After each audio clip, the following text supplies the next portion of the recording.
Hello and welcome to Ask Me About K-Pop, the essential guide for recent converts and seasoned fans alike. My name is Shannon. And I'm Angelica. And happy SHINee Day, everyone! Yay! It's so perfect that we are recording this episode on SHINee Day, the 13th anniversary of our dear beloved ultimate group, SHINee! SHINee! 13 beautiful years of SHINee. It's so... Wow, how blessed we all are. I know. And then Taemin is going to go right off into the military as soon as this month is over. And he will come out right in time for year 15. Hell yeah. The timing is so beautiful. Good work. It's like somebody planned it or something. Yeah, maybe. We'll get to it. But yes, if you couldn't tell from the title, today's episode is the long-awaited, much asked for, deep dive into the solo career of SHINee's maknae, Taemin. Taemin. Y'all have been asking for this for so long, and we said he has to enlist first. Mm-hmm. And so we made it to that day. We made it. Looks like we made it. Oh, man. Yeah, this is definitely our most requested episode. So we promised it was coming, and here it is. And here it is. So this will be just like all our other deep dives. We will start out with some general facts and statistics about the artist, and then we'll go chronologically through a timeline of their career from their solo debut up until today.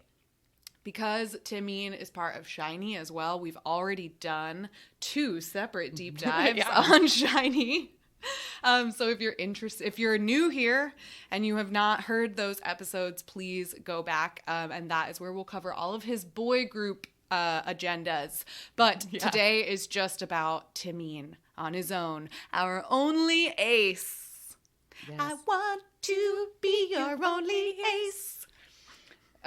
Well, all deep dives start with a conversation about who does the artist or group we're about to cover, what do they mean to us as hosts, where are we coming from? And again, if you're new here, we are very hardcore shawls, like SHINee is our favorite thing. And I had the realization when we started talking about doing this episode that like Taemin is my SHINee gateway. Like, he's the most important part because my K-pop origin story, if you haven't heard it before, to quickly reiterate, I saw a Girls' Generation music video, then found an A-Pink album. And when I was like 2 days into listening to K-pop, I heard that one of the A-Pink members was married to a guy in a boy group, and they had a reality show.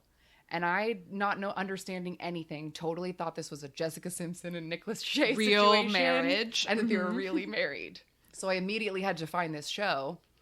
Quickly found out that it was just like a silly reality show where celebrities pretend to be married. And both of them were teenagers. Yes, freshly 20, both of them. It was nuts. And anyway. So that was my first exposure to Taemin, but I was thinking about, like, what did I think of him back then? And I feel like when he was introduced to me on We Got Married, like, he looks like he stepped out of a manga. Like, he has anime boy, like, energy so bad. And his hair was, like, blonde and he fluffy. had poofy hair. And he was wearing this, like, insane hat. And he had, like, a little cardigan around his shoulders. And to me, he seemed like, I don't want to say spoiled, because that's, like, too negative, but maybe like sheltered. Like, he seemed like a prince who grew up in a castle and got to go outside for the first time. Like, that was the energy that I got from this boy. Do you know what I mean? Yes. First time out in the world. But honestly, like, that's I think a very fair assessment. And when we get into like a quick summary of his career, like, you'll see why. But yeah, he has a very like sort of wide-eyed naivete about him. So I met him as this very like awkward, like being forced to be a boyfriend kind of character. And I didn't watch a single SHINee music video until I was 9 episodes deep into this show. So like I totally like knew him as his offstage Taemin persona, and on stage Taemin is a completely different human being. Like, it's so wild.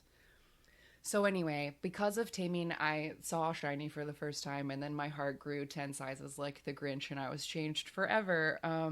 So he'll always be extra special because, like, he's the one who led me to the rest of them. And isn't that nice? Yes, I mean that's irreplaceable. Yeah, for me, I mean, obviously, if you had never encountered Taemin, I would have never found SHINee either, because my origin story is linked to yours.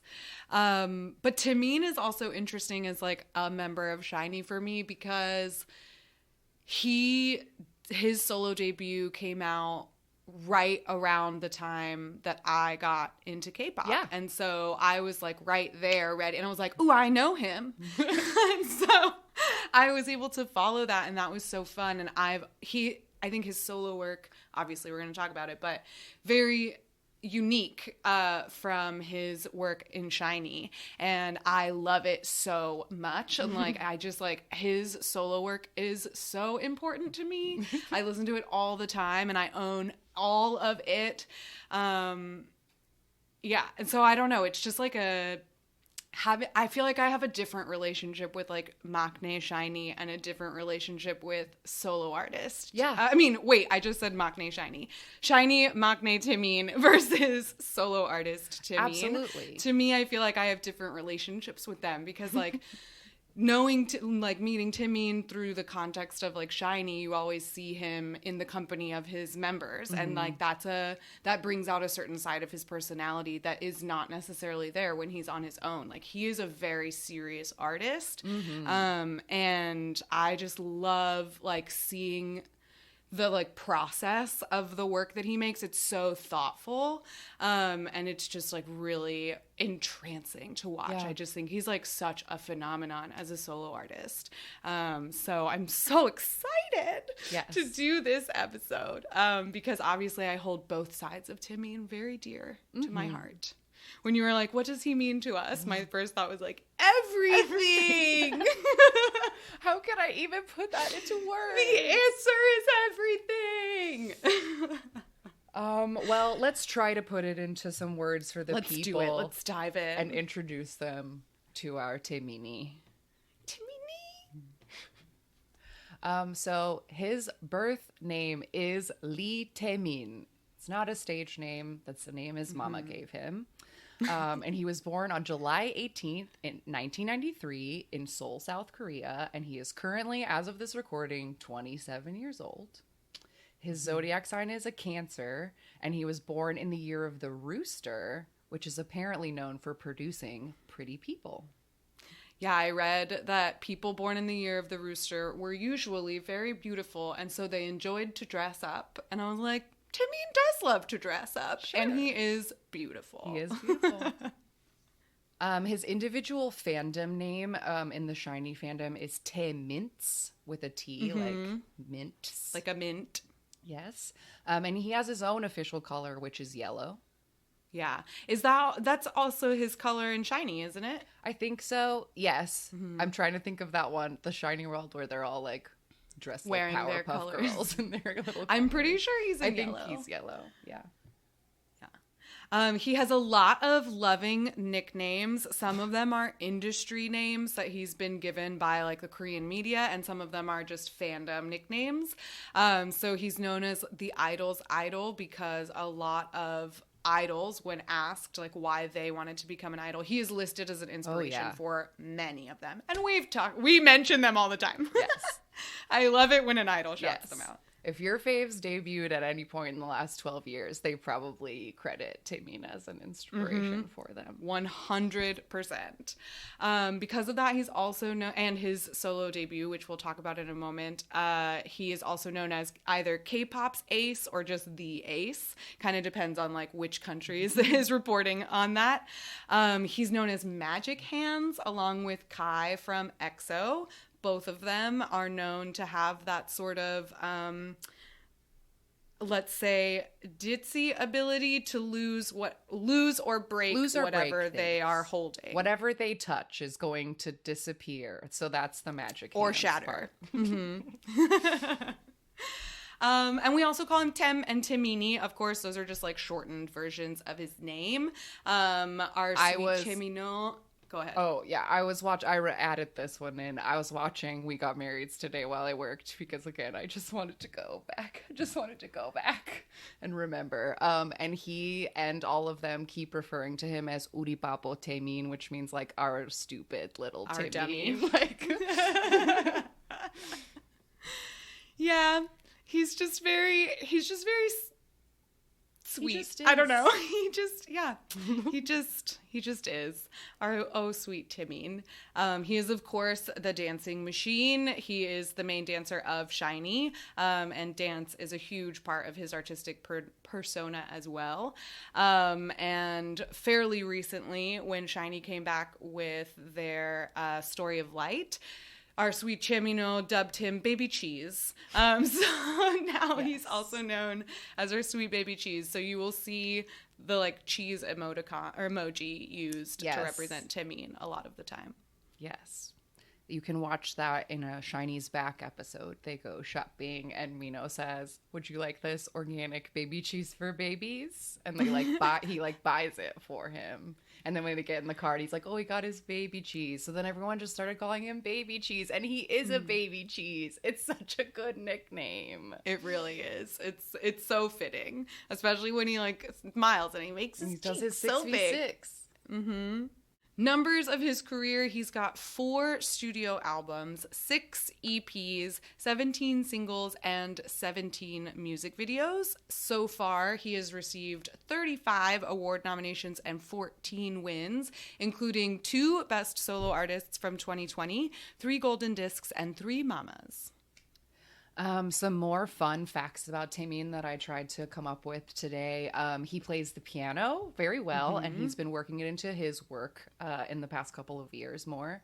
He speaks fluent Japanese, and as of recently, he speaks intermediate English, and he gets better every day.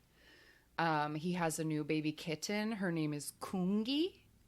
And she's so cute. She's so cute. His family also has 2 poodles named Adam and Eve, though they are both boys. He has 2 tattoos that we know of. One is a like heart on fire on the inside of his arm, and then he has a giant hip tattoo, which he just told us 2 days ago is of a peony flower. Yes, he revealed that just recently. We saw hints of it, but he officially revealed that tattoo in his most recent comeback, where I think he also has another tattoo on his opposite rib. You can like catch a peek of it in one of those crop top scenes, but it's not clear what the full image is, and he hasn't publicly addressed that one. So, sure. To confirm. Taemin is also a devout Catholic. And his Catholic name is Francesco. And as I mentioned a second ago, the emoticon 6v6 is his like unofficial signature, because that's what his face looks like, is like a 2 6s in the little and then so that's his like signature emoticon is 6v6. And if you would like to follow Taemin on social media, it might be quiet for a little bit, but you can scroll back. He's at LM, and then I'm pretty sure it's 5 underscores LTM. But if you do LM underscore, it's the one with the check mark. He's the real one. But that's Taemin on Instagram. So those are some fast facts about Taemin, big picture up top. Timeline time. Timeline time. So before he debuted as a solo artist, like we said, he debuted with the boy group SHINee, SM boy group SHINee, on May 25th, 2008. Taemin was 14 at the time, so one of the youngest debuts. And pre-debut, he had started training in 2005 after passing an SM open call audition. So he has been with SM since he was about 11 or 12. So it's very interesting. More than half of his life. Exactly. And that will come up, like, and he talks about that a lot in his interviews. And I think when you were talking about his, like, prince coming out of the castle for the first time. In a lot of ways, that kind of is a very accurate analogy, because he started this like very strict training regime from such a young age, and then debuted as a professional when he was 14. Like, you know, he and Boa have a lot in common. They do.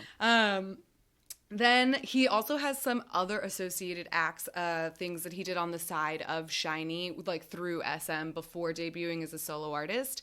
He was a part of SM The Performance, which is like one of those, you know, like SM The Ballad, like collab sort of things of dancers from the SM barn crew, whatever. Yeah.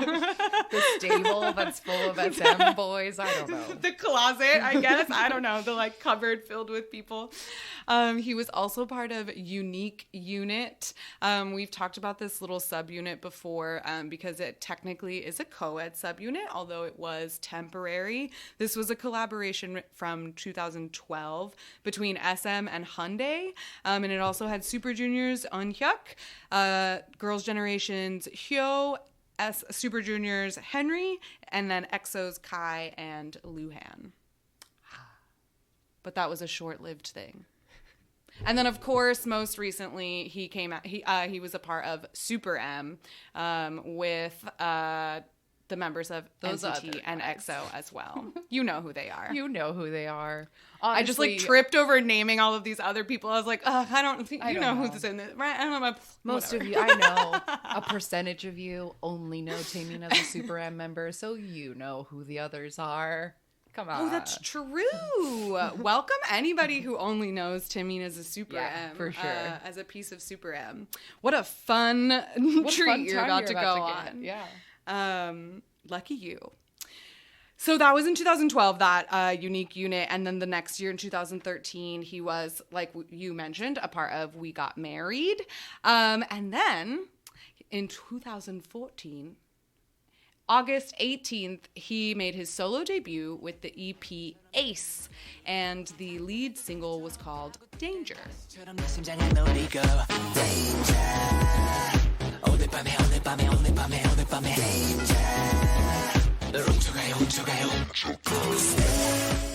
The choreography for Danger was choreographed by an American choreographer here in LA named Ian Eastwood. He's a performer at the Millennium Dance Complex. If you watch like dance videos on YouTube, you might be familiar with them. And Taemin traveled to LA to like learn the choreo. There's whole videos of them learning it together and stuff. What else? Yes, I read in an interview. So Taemin, when he promoted this, he went on Jonghyun's radio show Blue Night, and they talked about the the preparations for this album, and he said that he had gone to meet the choreographer only a week before shooting the music video, and the choreographer was really surprised that he could just watch the move and then like copy it right away. But he said that he accredited that to like the systemic training that the K-pop idols have, right? So they have already the basic foundation of like, they already speak this language, they know the move, so they can always like, put the pieces think together. About that thing that Jackson said. Mm-hmm. Jackson Wang said on an episode of Roommate once that JYP trainees have to learn like 1,000 individual moves, and they're like the dance dictionary, and once you know how to do those, then like you can pick up choreo really easy because you've learned the language of pop dancing. Yeah. Wow. And that's kind of how, and that was exactly what I thought of when I read this interview, because Taemin says Korean idol entertainment is very systemic, so our basic skills are solid. To a foreign dancer who's new to such a system, it looks fresh for me to copy him so well. And Jonghyun said, yes, I heard he found it amazing, but it's very common in Korea. So it's just kind of that idea of like, yeah, I already know you're just like learning a new sentence. And I love that analogy. So thank you, Jackson. Let's see. What else did I have written down? Oh, that Blue Night interview is really great. There is a transcription like available if you Google it. It came up pretty quickly when I looked into it. So if you're interested in reading more of it. But we always talk about the input that artists have into their own albums, and Taemin, I think, is known very well for being like an artist who has a very specific voice. And in this interview, they talked about, Jonghyun asked him like, how was it, the process of like creating this? And Taemin did admit that he clashed with the company about making certain decisions. They had talked a lot about, he said that they had talked a lot about like the ideas that he wanted in the planning process, and then when it came to the execution, they made their own decisions, and so he kind of like pushed back on that eventually. But so he did say, in percentage, there are more of the company's ideas in it, but it's my first album and the company is more experienced, so I trusted the company. It's not like I'm discontented. However, that to me, that sounds like there's a lot of shit I wanted to do that they didn't let me. So Taemin, right away, I think it's important to note, like, has a very specific vision for what he wants his music to be. Absolutely. And I really appreciated that interview, that they, you know, spoke so frankly about it. I feel like we don't get that a lot. Yeah, absolutely. And speaking of that vision, the vision of Danger is very interesting in that it feels like it has a very stark black and white kind of contrast thing going with it. Taemin has both black and white hair in the music video, and I will talk about Taemin's hair choices for every comeback because there's a pattern and it's important. But he starts with both black and white hair in his first music video. And he promoted with both too. Like he would alternate at the music shows which one he had. And like the styling for the music video, and just an early plug, if you're a Patreon member, we will be watching all the music videos together. So more on the visuals on Patreon. But yeah, more on the visuals and the choreography. We'll be diving more deeply into the choreo in our Patreon, because we'll get to look at it. But the styling for Ace, or for Danger, was like sparkly suit jackets or leather jackets, mostly in maroon or black color palettes. And then the big like statement piece is that he had a huge nose ring chain that went from his ear, like both ears, to the middle of his nose. It's very intense. And I feel like that most Taemin music videos have like at least one real fashion piece. And I think the nose chain in Danger is the biggest. Absolutely. Moment. Also topless under the jacket. Topless or mesh under the jacket. Also small, clockwork orange bowler hats with a little face net. Yes. Pretty. And the lyrics to Danger are, all of Taemin's lyrics are pretty, like, poetic, but it's generally, like, Danger, I'm gonna steal your heart away from tonight. Like, you'll disappear in the night because I'm gonna steal ya. Danger. Yes.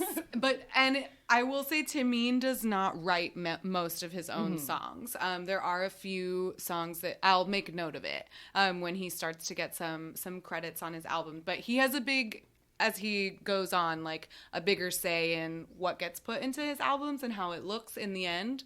But he doesn't write a lot of music himself. He's not a composer. No.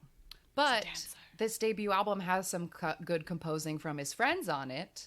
Sure does. There's a B-side called Ace, which is the title of the album, and it was written by Changmin from TVXQ.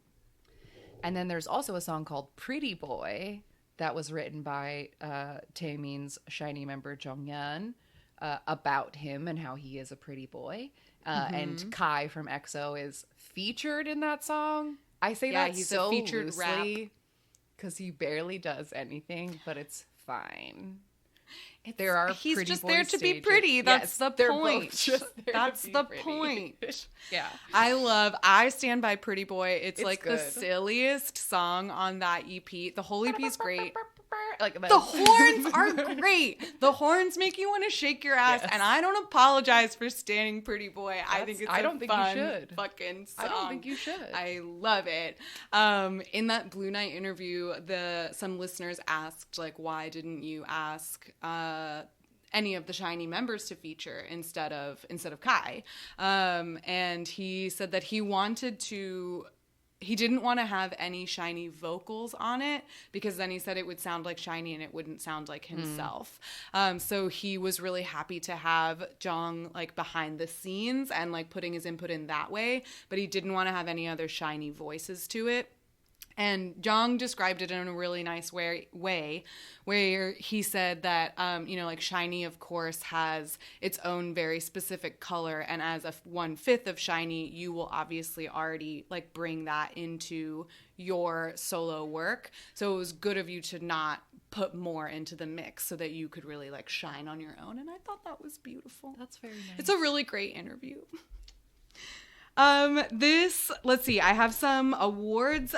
This did win 3 end of the year awards, including the Bonsang at the Golden Discs, which is like the big award of the night. And he got 2 music show wins with it as well. I think that's the only. Okay. Oh, did we talk about the rankings? Just like the general chart rankings and performance I don't think so. already? Okay. Then let me say the awards piece again and link it together. Okay. This album received 3 end of the year awards, including the Bonsang at the Golden Disc, which is one of the bigger awards of the night. He got 2 music show wins with Danger, and the EP ranked number 1 on the Gaon album, number 2 on the Billboard Worlds, and the single Danger went to number 5 on the Gaon Weekly chart. Very nice. So that was Taemin's solo debut, Ace. Danger! 2 years later, on February 23rd, 2016, he put out his first LP, like full album, and it was entitled Press It. And the main single was Press Your Number.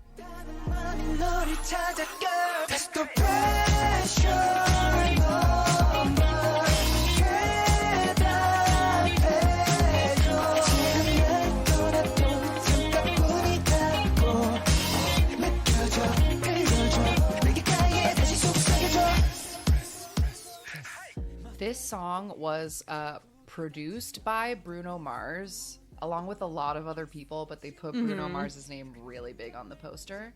And speaking of the poster, when the teaser images for this album dropped, the teaser image was Taemin about to kiss another Taemin, and people went bananas over it.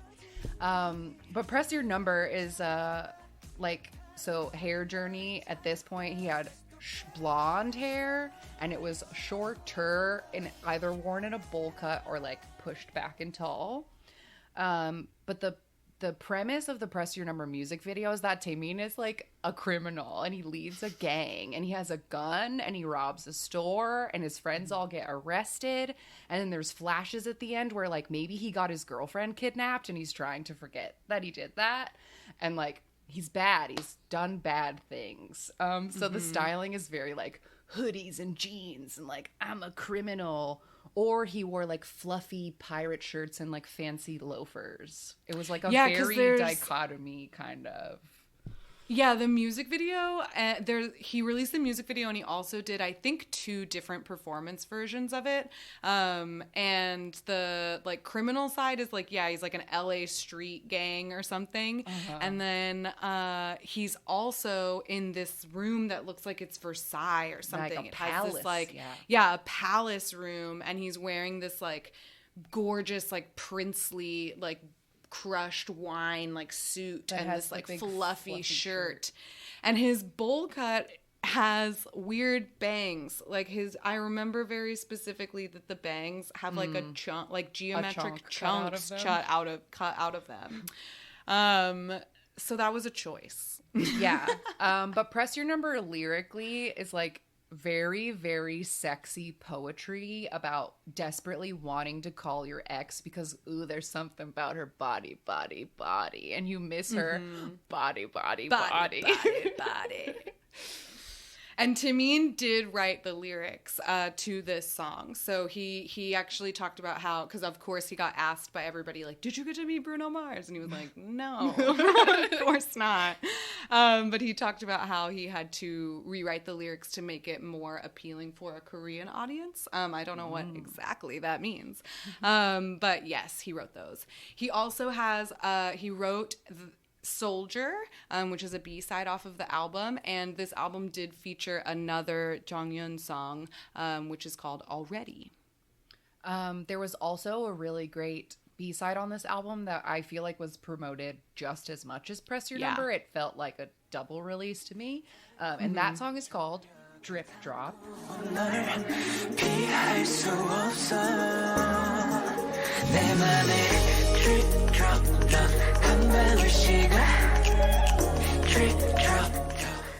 And as you wrote here, let the unnamed female backup vocalist mysteries begin, because from here on out, there will be a song on every single Taemin album where there is a girl voice in the background and it is not credited. And who is it? Who is it? Who knows who it is? But this is also a really cool music video that was filmed like out in the desert in California, and it's like a mostly one take music video, and the dancers have like dirt on their pants because they're like rolling in the dirt, and it just feels very like real and raw. It's a great music video. Please watch it if you haven't. Yes. Yeah. I love Drip Drop. I think that was, for me, like the stronger. I liked that one, I think a little more than Press Your Number. Also because Press Your Number does have one of my biggest pet peeves, which is weird English. Press your number as a saying for calling you. Sure. Is kind of odd. Like, that's not an idiom or a phrase. Right. That's not natural English, but it's fine. But Drip Drop is so great. I thought that it also like fit so, and this was 2016. So then like when the summer then like happened. the watery like view, and then the summer happened and we got like View, and we got She Is, and we got Tiffany Free and Somebody and yes, and oh my god, SM, like this like started off was a such good time. Beautiful watery year. Oh my god. So Drip Drop is amazing. I do think that the female backup vocals in this is sulgy, but that's unconfirmed. Sure. It's unconfirmed. So that was the first LP. Press it, unless you have other things to say about it. Let's see. Yes. Okay. Some records and some numbers, because we love those. Yes. It ranked. Press your numbers. Good one. So number 1 on the Gaon, number 2 Billboard Worlds. On the monthly chart, it went to number 2 on the Gaon. It also broke the record for the first week physical albums sold by a solo artist. This record was previously held by G-Dragon since 2012. Wow. So for One of a Kind. The album received 4 music show wins on the Show Champion, M Countdown, and Music Bank. And he spoke about how he had a lot more say in choosing which songs went into this album. And so this time he did have that lyric cred, or a couple of the lyric creds. And then he also, I think, had a lot more say in the overall composition of the album itself. He even talked about how the last song on the album, Hypnosis, was originally supposed to be on Ace, but he wanted to hold it and wait for it. So he chose that one as the closer. Yeah. One thing I forgot to mention about this album, but speaking of like Taemin having input on the collaborators, both of the music videos for Press Your Number and Drip Drop were produced, directed by someone named Jo Bum-jin. And he will come up again because Taemin says that this is a director that he gets along with and that he feels like they understand each other. Cool. So, yeah. Taemin, I think, is like another interesting artist to follow his full career. I think this was one of the reasons that I've always loved him as a solo artist. like this thoughtful piece comes in, because once he finds somebody that he works with well, he works with them repeatedly. Yeah. And they really like find a great like groove together. And I feel like he is an artist who clearly thrives off of the like collaborative process. And it's really interesting to see the sort of people he collects, that he comes back to, and they produce like such incredible things. For sure. Such as this next one. Same year, July 27th, 2016, Taemin made his Japanese debut with an EP called Sayonara Hitori.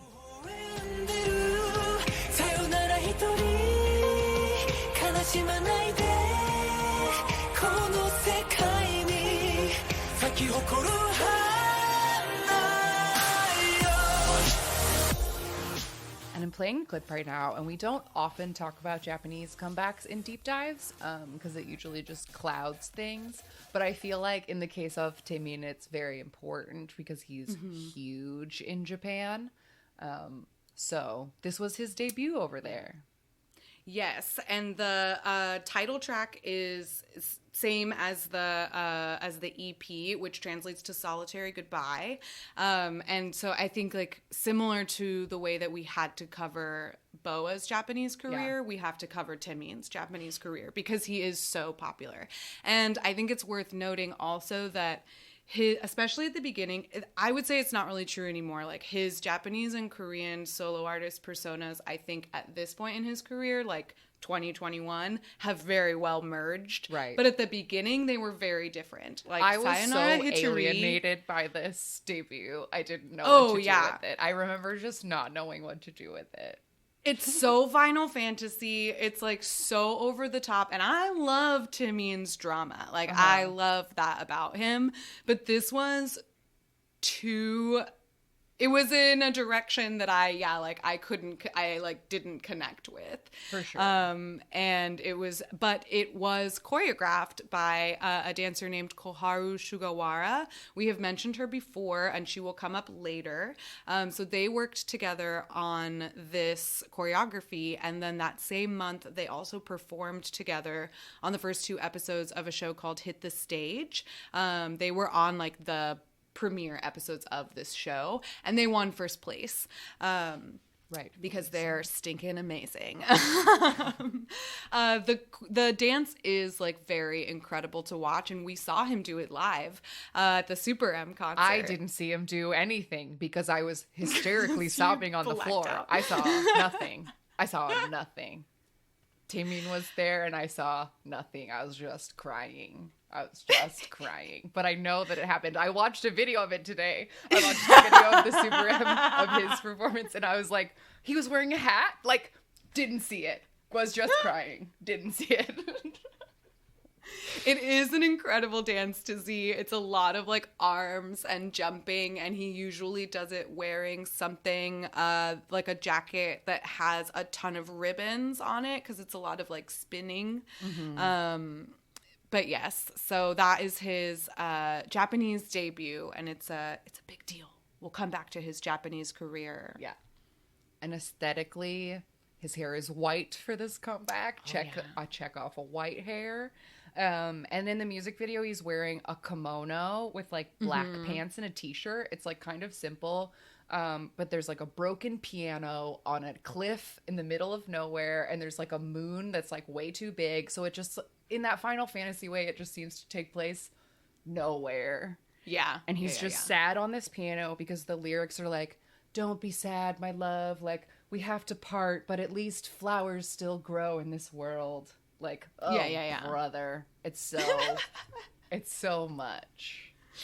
But I am glad that you brought up the piano because the piano is very important to Taemin's identity as an artist. And it features in this, but it also, we didn't mention it for the Press Your Number promotions, but he put out this like teaser medley video. And I remember that being like one of the first times that I'd seen an artist do that for their album. Do you remember the video? I remember it. Yes. And then it's like a performance video.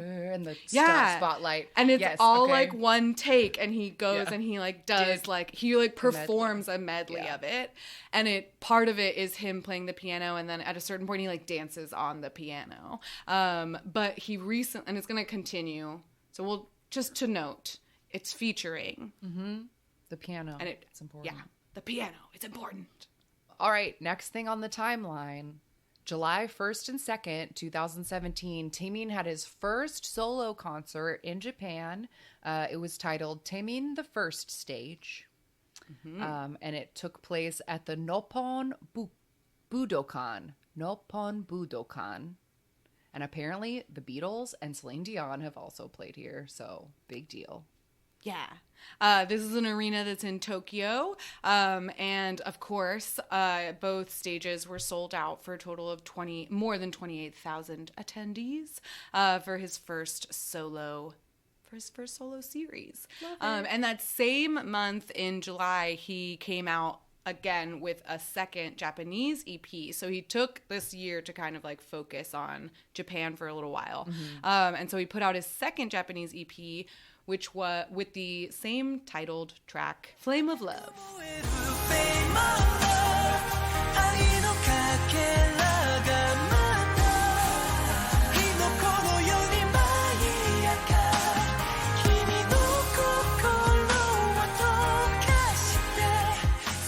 This song he did originally debut at the concert tour that happened at the beginning of this month.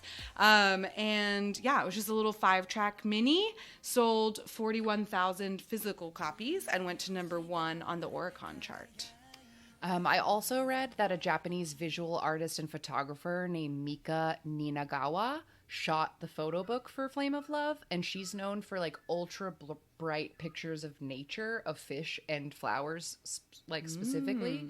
So the photo book has Taemin laying in like big fields of flowers and stuff, and is quite brightly colored compared to some of his other album jackets up to this point. So I thought that was interesting. It's cool. Like I feel like it's neat that he seems to always find like artists and cool people to like do his albums. Yeah, well, and we talked about this in the like very first SHINee episode, but that was always part of SHINee's concept too, as like finding up and coming artists and like things that are not like necessarily very well known in order to inform the look and concept of the next album. So he must have brought that in with him. But the music video visuals are not super bright. Like this one is another one where it takes place like nowhere. Yeah, the music video takes place in absolutely nowhere, and he stylistically for every performance of this is wearing a very large suit that's almost straitjacket-esque. The jacket is cropped, but the pants are shredded from the knees down, and then there's just like strings and belts hanging all off of it. Because the dance is like so modern and like whippy around, and the costume like helps sell it. Yeah. Because the lyrics, in a similar way to Sayonara Hituri. Yeah, and in the music video it's very simple until he catches on fire at some point in the middle, because the lyrics are like, I miss you, but I'm still holding onto these like sparks of our love, and they burn me, but like I won't let go. Always so emo. The drama. But also his hair was black, so it's always back and forth. His hair is black, and there's a lady in this music video, a very quiet-looking white girl. Yes, who they always sits very pick primly. These eyebrowless white girls to be the girls in music videos. I don't get it. Me either. But he like very awkwardly sits with his arm around her shoulder on a car or something like that. I don't know. To flames or whatever. Yeah, and at a certain point she's like hanging. Yeah, like, she's like floating like Exorcist style, like in the sky, and he's like dancing underneath. I don't know. It's like I said, his original his debut Japanese artist persona was quite dramatic in a different style than his Korean persona was, for sure. And also, I don't know if it is, but every time I see his arm tattoo, I sing Flame of Love, because it's a heart on fire. So I feel like that's what it is. Like, I think it's his Flame of Love tattoo. That's probably true. It's probably true. But he couldn't leave his Korean audience alone for too long. So right after his Flame of Love came out the next month, August, from August 25th to the 27th in 2017, he put on his first Korean concert, which was titled Off Sick. And it originally was planned for just 2 nights at the Olympic Hall, but the first 2 nights sold out so quickly that they immediately added a third date. And they later on in the year actually put on an encore series in October and November. So this concert was so in demand that it went from 3 nights, or it went from 2 days in August to 3 days to then an additional 2 nights in October in Korea at a different arena, a larger arena, and 3 nights in November in 2 different cities in Japan. So there were over 55,000 attendees for the total series, and it was one that just as soon as it started, everyone said, I have to go to this. Please put on more shows. Of course. So they did. You have to. You have to. And I think I couldn't confirm this of which tour it was, but I think this is the one that was directed by Rino Nakasuni, the choreographer who choreographed Replay. Yes. I know that she directed one or more of his tours, and I think it was this one, but it also may have been the one where he had blue hair, and maybe that was the first one. I don't remember. It was I couldn't find those types of credits were difficult to find of like who directed the tour. Right. But I know, just as like a shout out to the fact that he collaborates with people he like consistently, he has had Reno, who is a very popular SM choreographer. We've mentioned her before for sure. And she has directed one or more of his tours. For sure. All right. So then, in the middle of all this, in between these August and October dates, on October 16th, 2017, Taemin released his second full album entitled Move. And I'm not playing a clip right now because we have to watch it at the end because it's his most popular music video. And that's what we always do in deep dive episodes. So we'll watch that all together at the end. But Move is also known as the cultural reset of the 21st century. Yeah, the world was never the same.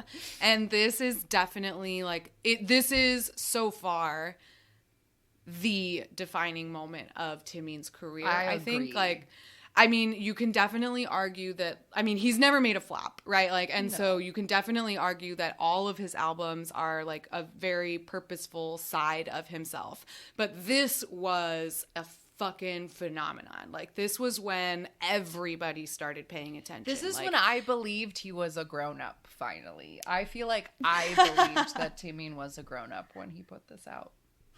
That is fair, because this is a very mature album, and this also, I think, really was the first time that Taemin was able to have a global stage in which he could vocalize exactly what kind of identity he wanted to have as an artist. And this song, so just basic facts before we dive into like artist statements. Sure. The EP went to number 2 on the Weekly Gown and number 3 on the US Billboard World. He won the Mama for the Best Dance Solo Performance. And this song was listed as one of the 25 best K-pop songs of the 2010s by Medium. And originally, the song Love was intended to be the title track. But Taemin, the company wanted him to have Love be the title, but he wanted it to be Move, specifically because he thought it would show his true identity as an artist. And he's quoted as saying, "My aim was to find a middle ground, mixing both masculine and feminine movements into the choreography together. My body shape is like that of a dancer's. It's not too masculine or overly muscular, and I wanted to take advantage of that. I thought I could show the soft lines like the dance movements of a ballet dancer by adding subtlety to my choreography. I wanted to break the idea of what male performers performers are supposed to show, what performances girl groups are supposed to show. I really wanted to break those labels, showing that dance is a form of art. And the choreography, this is another collaboration with Koharu Sugawara, and she is featured in a duo version of the music video. And the choreography was focused on creating, like he said, those nuanced small movements. And there were 3 versions of the music video so that the choreo would look both impossible and possible. My personal favorite is the duo version, if Me anyone's too. asking. Me too. But I think this is a significant like visual statement Absolutely. for Taemin, because he's got his like flock of backup dancers, and that becomes like an iconic Taemin thing, I think, to be like in the middle of these like gorgeous female dancers. Yes, the who girl are doing dancers specifically. Yes, and they're doing the same choreography that he is. They are not doing complementary choreo. They're always doing the same movements. And if he also has male backup dancers, the females almost always come out first, or they're mixed. It's like never the men first, which I always think is interesting, because then you see the chorus or whatever it is done by women, and then you see like the men do it. But this one just has ladies. Yes. Just him and ladies. And for hair choices this time, he had a shaved short undercut. It was kind of silvery, but it was kind of bowl Silvery, cutty. yeah. It was because it was pretty.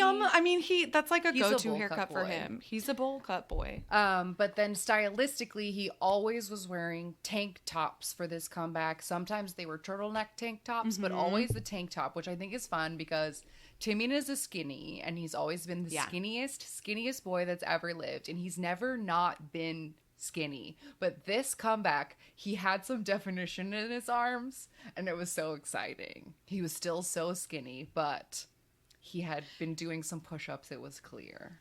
Yes. So he had them the guns arms, out. yeah, had them guns out. The arms are very important to the choreography of this, for sure. And he always had this like very like, I mean, this was huge for being a androgynous beauty. Yes, because I think that's why I like the duo version the best too, because both him and Koharu are wearing like the same thing, and they both have the same. They have like the same haircut. Yeah, and it's very interesting because it's like I guess in that very stereotypical way, this one is the man and this one is like the woman, but also they're like very, very similar, and there's just like this very blendy androgyny thing about the whole thing, and it's so great. And he wore like high-waisted billowy pants and was soaking wet. Yeah. And he always had like very like dramatic, he would do like great like smoky eyes for the performances, even though the costumes were usually pretty simple, because the like focus of this is definitely on the choreography. But it was really interesting and like fun to see, and he continues to do this today, but like to see him really lean into and embrace that androgynous beauty of him, because when he first came out with Ace and he and Jung talked about Pretty Boy, Jung was kind of like teasing him a little bit about it, and Taemin was saying like, yeah, like I like need to start embracing the fact that I am pretty and like leaning into that idea of, like how can I be beautiful in a way that is not necessarily what the expectation is, because I don't already fit that. So it's interesting to see that sort of evolution of his look and his style, and the kind of like the type of grace he brings to the stage. Absolutely. And I want everybody to always remember that. Yeah, so Move was like the most important thing ever. Everybody learned the dance, including us. Maybe I'll put our full Move performance on YouTube as a treat for this episode. But yeah, the lyrics to Move, I had never looked at them before, and I like them. They're very saucy. They're kind of just like, they're like, you should mess up your pretty hair, and like, ooh, your makeup is smudged because you're like dancing so much, and like, don't fix it. Like, you look good. Like, just move your body. Like, you're so captivating. It's just very... Come as you are seems to be the like whole vibe of the whole thing. And we've said this on the show before, and I wish I knew the school, but like this Move music video is apparently used in a gender studies class somewhere as an example of like perfect androgynous fashion. So good job, Taemin. Good job, Taemin. And I think like great job in capturing that style and that concept of the lyrics for sure, because this is a really like, it's not an in-your-face song at all. Like, Danger is in your face. Yeah. And this is like, and like he literally shouts like, it's my showtime. And then Move is so quiet and subtle, but it is captivating. Like, you cannot look away from Move. And it's just, this is just, Taemin. A masterpiece. It is a masterpiece. Other masterpieces off of this album, there's another B-side called Thirsty, of which there is an SM Station music video for, and I think he did some stages of Thirsty as well. And then in December of 2017, this album was repacked as Moving, and it added this song called Day and Night.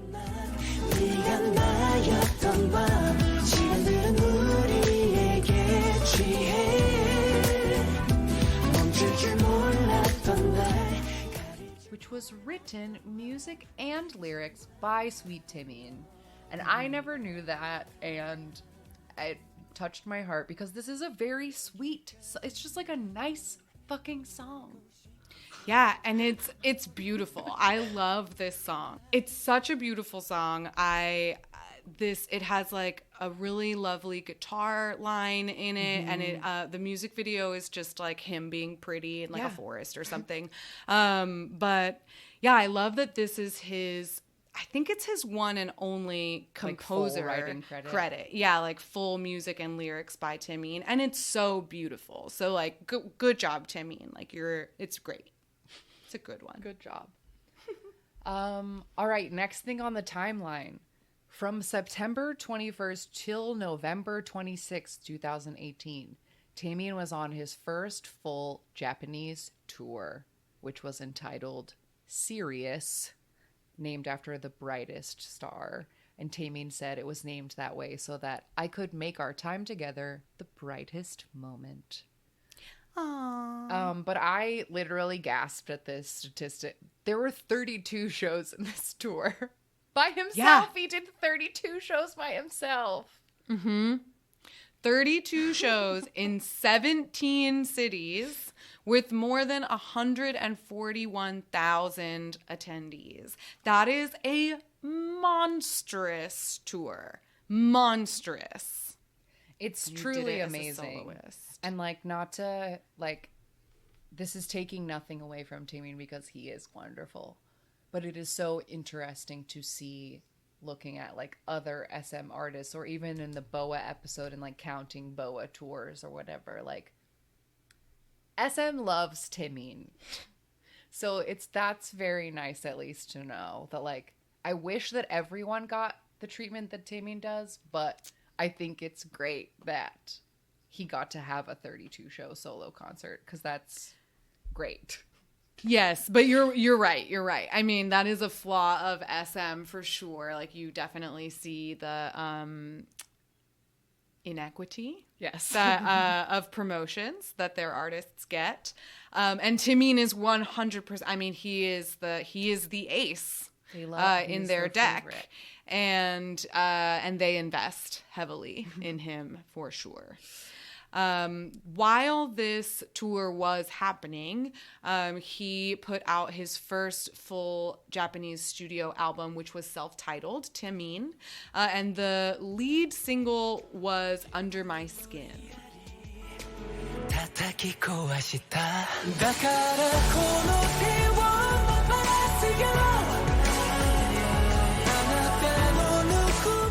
He also released 2 pre-release tracks. So I say lead single with like an asterisk because sometimes Japanese stuff is hard to find specifically. And like, I know that there are music videos for Eclipse and Mars, which were the 2 pre-release tracks, but you cannot find them on like YouTube because here in the Japanese, States. This is the problem. This is why we usually don't cover these things, because usually Japanese content is difficult to get if you are not in Japan. Yeah. So just know that he promoted 3 different tracks off of this EP.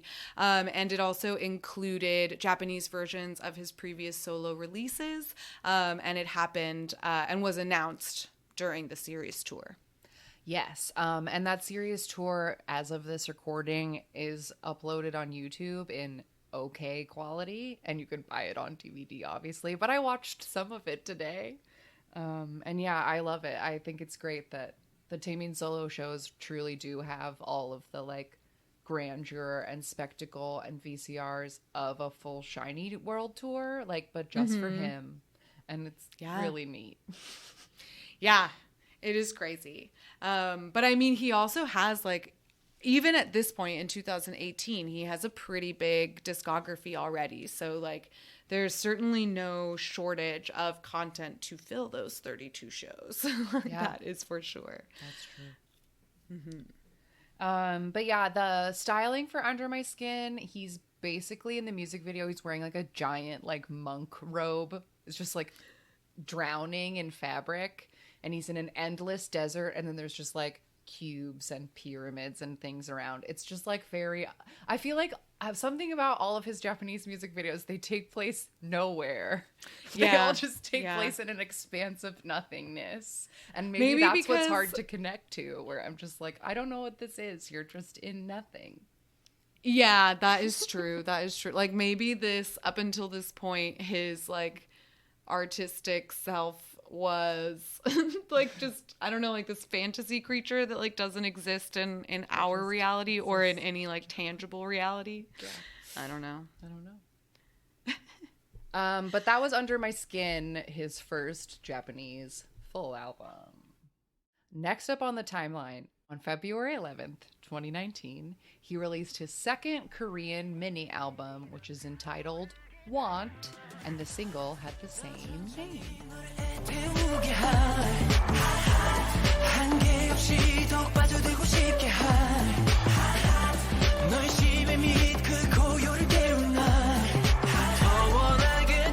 We watched this music video on our YouTube channel. We blind reacted to it the day it came out, if you want to check that out.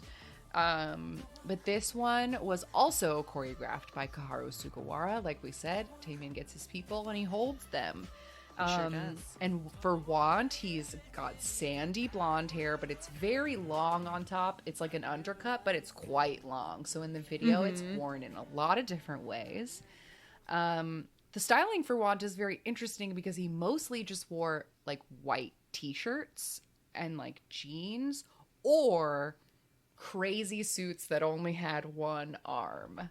It was like either this very simple billowy white t-shirt or this very fashion like half short sleeve, half long sleeve crazy suit thing. And there's so many snakes in the music video, and the whole thing is just like very dark and like sexy and like kind of vaguely medical torture. I don't know, there's a lot going on in the Want music video.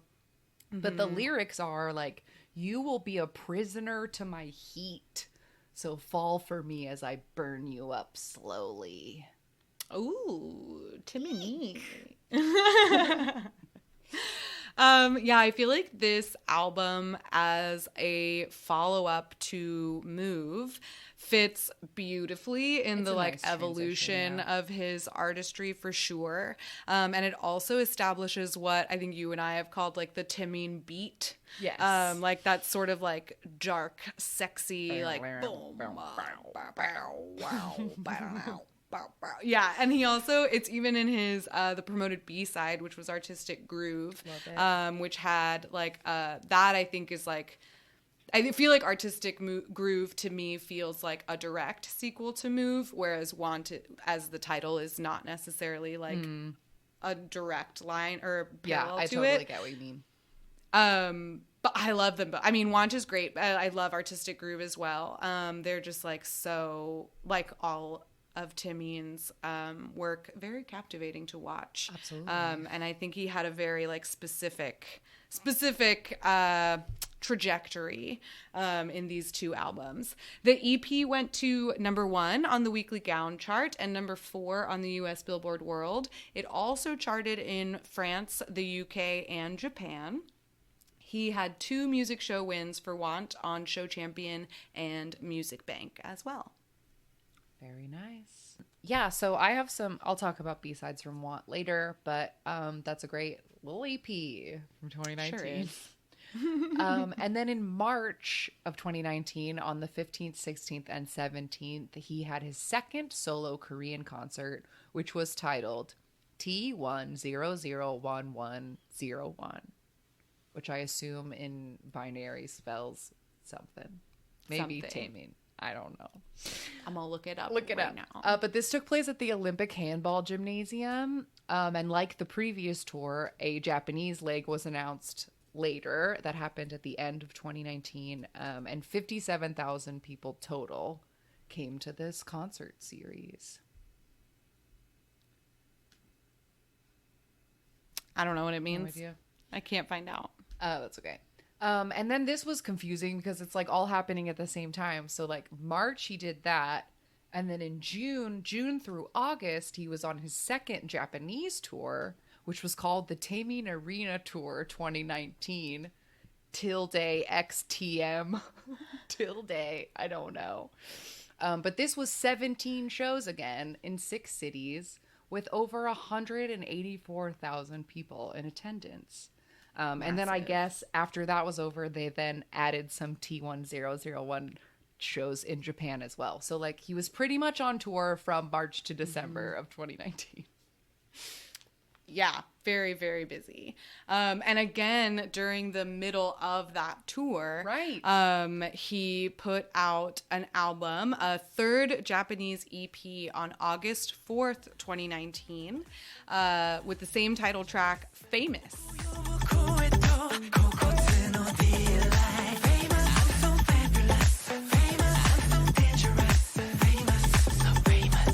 And this is very exciting because Taemin has turquoise hair in this music video.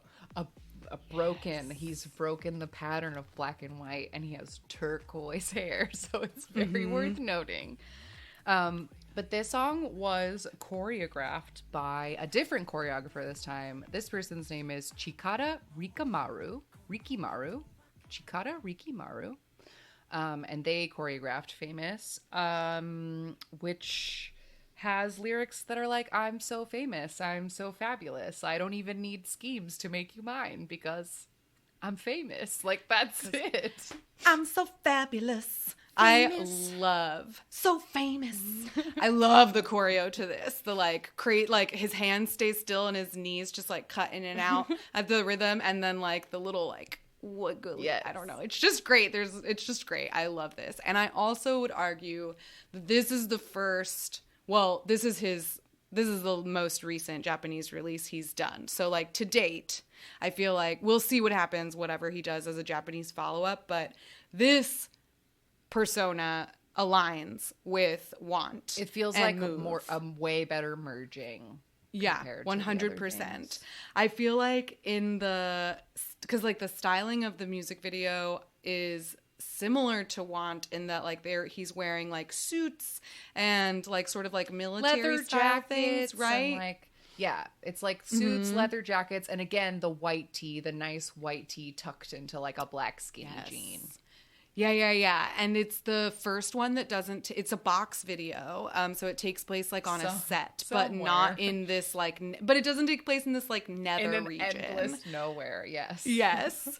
Yeah, so this is very interesting for him. I feel like there's elements to it that to me, I feel like it's a mixture of like want and danger. Like you have a little bit of, that's kind of where the intersection of the song is, because the song goes harder than Want does. But I freaking love this song. It is great. And this album sold 54,000 copies during its first week, and it was Taemin's first Japanese release to top both the daily and weekly Oricon charts at the same time. Congratulations. All right, we're getting much closer to present day. Yes, here we go. September 7th of 2020, Taemin released the first half of a 2-part album entitled Never Gonna Dance Again, Act 1. And this album was originally supposed to come out in July of 2020, but Taemin had a wrist injury and it got postponed, and then the whole thing kind of became a shit show from that point. We talked about it a little in our end of year recaps. But like, yeah, because everything got pushed back, the album then ended up getting like inadvertently spoiled, like because of a TV show, because it should have been out already. It was kind of messy. Yeah. Either way. And Taemin was not happy No, he about was the way that about it was. Yeah, so this is when Taemin really was like, he was very unhappy with the way that things were promoted and released, and especially because we didn't mention this, but at this point in his career, he's also a part of SuperM. So he is and SuperM was active at the same time. So I think in favor of promoting SuperM in many ways, like some things that like his album had to change, he was not happy, and this signals, or I would say like really encourages Taemin's I don't give a fuck and I'm gonna spoil whatever I want attitude. Rebellious attitude that I feel like this fuck up really awoke in him. Which honestly is pretty fitting in the when we talk about the concept of these two albums. Because he did say that Act 1 is about rebelling against the ordinary and the process of finding a new ego. So there were two main releases for Act 1, and the first one came out in August, a month before, and it was entitled Two Kids. We were just two kids, too young and dumb, 어리고 멍청한 서툴렀던 마음 과감한 조율 나이 서럽던 그날의. And this is a song that we definitely had in our 2020 top episodes. But this music video was, speaking of SuperM, filmed in Paris when SuperM was on tour at the beginning of 2020. So I do think it was all supposed to just like roll out smoothly, and it didn't. But it's great. The song, we both talk about, the song makes us like inexplicably emotional. In the video, Taemin is doing like very emo interpretive dance. It's like, I don't know, it's just feelings. It's and it does, like, aesthetically I feel like it looks like a follow-up to Pressure Number, and that he's like in the streets and wearing like ripped jeans or whatever and just doing this sort of like a dance that looks like it's being improvised, but it is gorgeous and a little bit haunting. Yes, but speaking of a direct tie to Press Your Number, the actual single promoted for Never Gonna Dance Again Act 1 is called Criminal.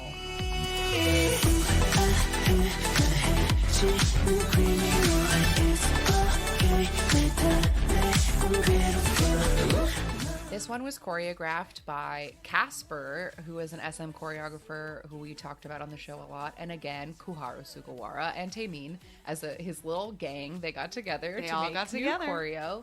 And that music video director that I talked about, Jo Bom-jin, who directed Press Your Number and Drip Drop, Taemin called him back because he trusts him, and he wanted Criminal to be an extension of Press Your Number, wherein the criminal that he plays in that music video is being punished in hell for what he fucking did. Like, that is the premise of Criminal, is that criminal from Press Your Number is paying his dues finally. I actually didn't know that until literally right now. I found it in an interview. That's awesome. And knowing that music video so well, because like obviously this just came out and we talked a lot about it when it did. Criminal is so incredible and it's so beautiful, and the music video set where he is like blonde and like tied, it mirrors the styling of Press Your Number, and I can like see those connections so clearly now. So that's really cool to know that was purposeful. I hadn't even made that connection. But yeah, this Criminal was a huge success.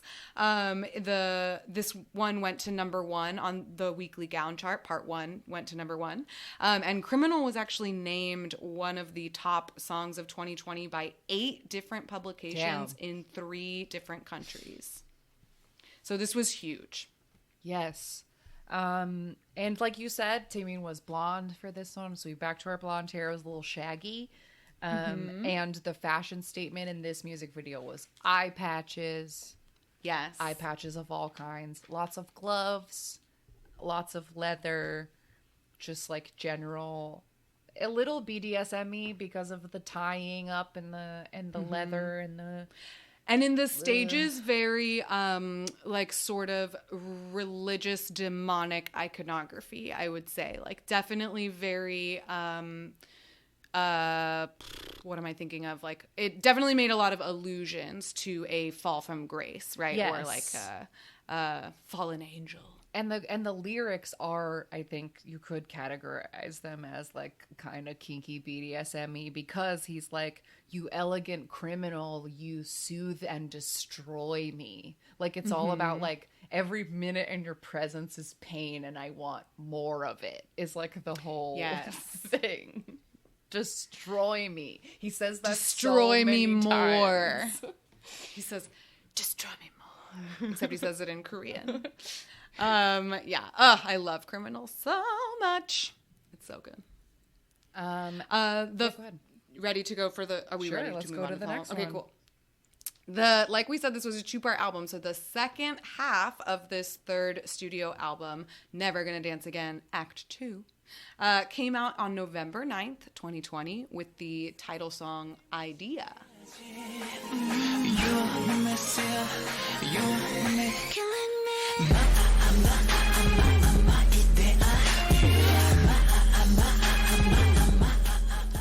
And as we mentioned, this song unofficially features Boa. When it was announced, it officially featured Boa. But by the time the music video came out, they had taken that parentheses off of it for whatever reason. But that is Boa going, killing me, which I love. And I learned today that this song / music video / the whole concept is based off of Plato's cave allegory. And Plato's cave allegory is that if you had people who were born in a cave and they were shackled to the wall and all they could ever look at was the wall in front of them, then their only perception of the world would be the shadows that land on that wall. And that is technically their perception of the world, but that is not reality. So like that's that whole allegory. So Taemin said, Yes. instead of being trapped in a cave and living in the shadows of the truth, I want to free myself from the darkness and embark on a journey of enlightenment where I discover a new ego, identity, and meaning. So like aesthetically even, Idea is much brighter than like basically everything before it. It's pretty anything he's colorful. ever done. It's colorful. He wears like all white and he wears blue and like these very rich colors. There's lots of feathers and he's in the sky. So it's like birds and heaven. But there's also some hell kind of set pieces in that music video. So it kind of goes back and forth. But the light parts of it feel so different from like everything else.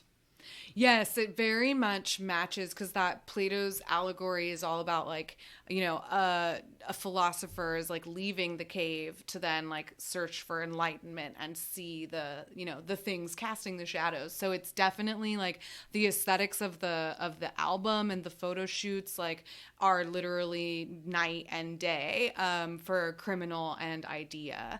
And he has like it definitely evokes in a similar way that Criminal the performances evoked like a Catholic hell sort of imagery. This definitely evokes heavenly imagery as well, because like his backup dancers literally wear white feathers like they're angels.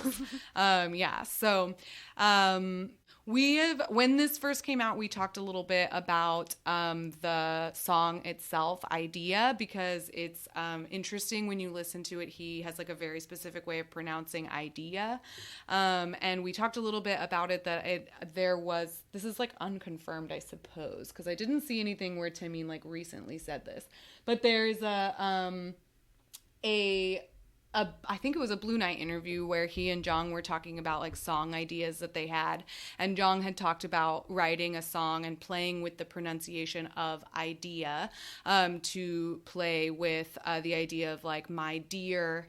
And so the pronunciation is very distinct in this song. It's worth noting. I think it is. Yeah, I found the quote just now. What is it? Okay, so it's like, Jong is saying, a song titled Idea seems quite fine, now that I think about it. And Taemin says, really? And he says, when I heard the word idea, the pronunciation is good, right? But even though it's an idea, this idea that the I and the D are separated, as in dear. And Taemin goes, oh, I dear. And then they laugh. And Jonghyun says, the idea is good, right? Anyway, the pronunciation is good. And Taemin says, that's right. And he says, and it seems like a good idea for a hook. And Taemin says, I'm scribbling it down now. And then Jonghyun said, I'm afraid I'm going to forget it. I need to write it down in my phone.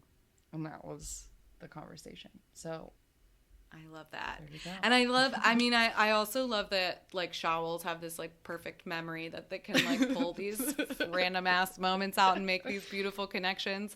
But especially because, like, we have done a deep dive into Jong's solo career as well. And we talked about how his solo debut was called Bass, and it is a direct connection to Taemin's Ace. And I think that they really collaborated so much. Like, we haven't really been talking about SHINee a lot in this episode. Like, you see a huge distinction between, like, their works, but at the same time, it's always an influence and a factor. And so it's just like he was saying, he is that 1/5 of SHINee, so there's a piece of that collaboration. And it's also there. so interesting that you said that he said about Ace that he didn't want any SHINee members on it and never wanted to, like, quote, collab with SHINee members so that it would stay separate. Because I hear SHINee members in Taemin songs even if they aren't there. Like, I still to this day think that Key is singing the main line on Press Your Number. Like, I hear Key's voice doing just the press your number. I hear maybe Key's voice. Maybe and, it's Taemin doing a Key. Key impression. Right. Yeah. And I was listening to some B-sides today, and when Taemin's, like, does his low voice, he sounds like Mino. And, like, I don't know, like, the SHINee is always part of it. Like, it's there anyway. Yeah. I was just going to say, like, one thing. I mean, we haven't started talking about B-sides yet, but, like, one thing that's really great about listening to a full Taemin EP or album is that he does do a lot of different vocal styles from track to track. And I think you can definitely hear the influence of the other SHINee members, like, depending on the tone of the song. Like, some of the ballads have kind of, like, this warmth of, like, Onu, and some of them, like, he has this great, like, Jong vibrato. Like, I definitely feel like you can see those shades for sure. And I think because he literally learned how to sing from them. Like, I didn't bring it up at the beginning because we, like, skipped over that part of the timeline. But when SHINee debuted, Taemin was known as a tone-deaf member of that group. He didn't he barely has lines in the first album because he was the dancer. And it was like, that kid can't sing. So, like, every time I see him, like, belting a note, I'm extra proud of him because he, like, started out as a child idol who couldn't fucking sing, and now he can. No, and I'm so glad you made that point, because I was just thinking, like, this is not to say that he's intentionally imitating his members when he's singing this song. Like, I think that a large part of it could be completely subconscious. But just the fact that, he has been working with them since he was literally 11, and grew up with his whole teen years. Like, these are the trained singers that I sing with. Like, it's only natural that there would be a lot of audible similarities. But that's really fun. Like, in listen, I mean, we're going to talk about B-sides, but honestly, like, you can't go wrong listening to a full Taemin album. Like, just put his whole discography on shuffle and you won't be disappointed. I promise. Agreed. All right, we have a few more timeline items, and then we can talk B-sides and watch Moo. But on May 2nd of this year, 2021, Taemin had a solo Beyond Live concert that was called NGDA, or Never Gonna Dance Again. I was trying really hard to find, but SM didn't tweet how, like, sometimes after the Beyond Lives, they tweet how many people showed up. They didn't, so I don't know how many people went, but if you didn't catch it, there are some really good concert highlights, including a VCR that he did where he did, like, a SHINee retrospective and dressed up as, like, put on wigs to dress up as himself as a child. It was great. It's so well done. And honestly, it took me until, like, a minute into that video, or, like, a few it took a while for me to realize that it wasn't old footage of Taemin. Like, I didn't immediately recognize that that was not him during replay. Right, because that his he had face put a is wig the same. on. Right. Yeah. But all of those are still available on the SHINee YouTube channel if you want to check them out. And just, I realized that I didn't mention this, but because we always got to give credit where credit is due, off of this album, he does have a lyric cred on one of the B-sides called Heaven, which would originally had been performed at only concerts and never released. So fans were really excited that this was on, like, finally on one of the albums. And it's one of his promoted B-sides, so there are performances that you can find of Heaven. He also wrote the lyrics for the B-side Think of You. Yes, and another B-side from Never Gonna Dance Again called Be Your Enemy. They released an SM Station music video for that where he just, like, stands and sings it. But that exists.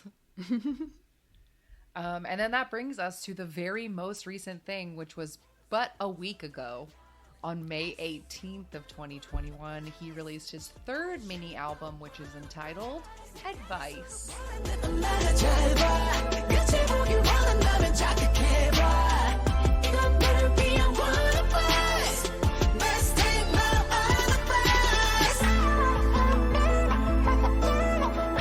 This song was written by a Danish production team of like 10 people, so I didn't write their names down, but that's who wrote Advice.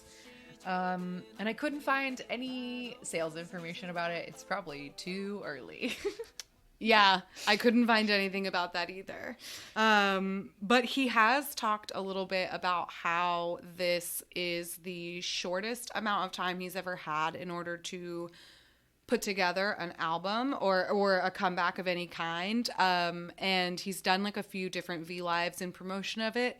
And he has seemed a little bit unsure of the final product, which I think is probably just a symptom of him being a artistic perfectionist. Because I do think this is great. Like, this is absolutely one of my favorite EPs of his. Oh my God. I think it's so as an great. album unit, it's wonderful. Yes, as a whole piece, it's fantastic. And the song Advice is I mean, it's a little wild, but it's not as crazy as Idea was. Like, Idea is a strange composition, and Advice feels like a toned down, like. I know that, and I know that this isn't a Taemin solo, but I feel like Advice feels like a predecessor, like, or feels like a follow-up to Don't Call Me.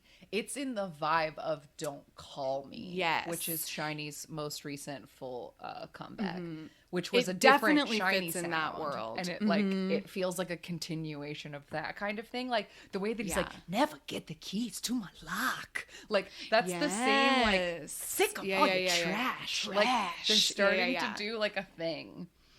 And this is a song that is about rumors, and the chorus is like, I don't want advice, like, and like it's he's rejecting. It's a little like, I was surprised by how aggressive the lyrics are. Same with Don't Call Me, where it's like, you can take me apart however you wish, but like, keep pushing and see what I'll fucking do. Like, it's kind of threatening, like, keep being creative with your insults, but my advice is don't mess with me, because if you push me, you're gonna find out what happens. And it's like, it's very like, just try me, bro, which is kind of different, because he's usually like, no, my love, and this one is like, do you want to fight me?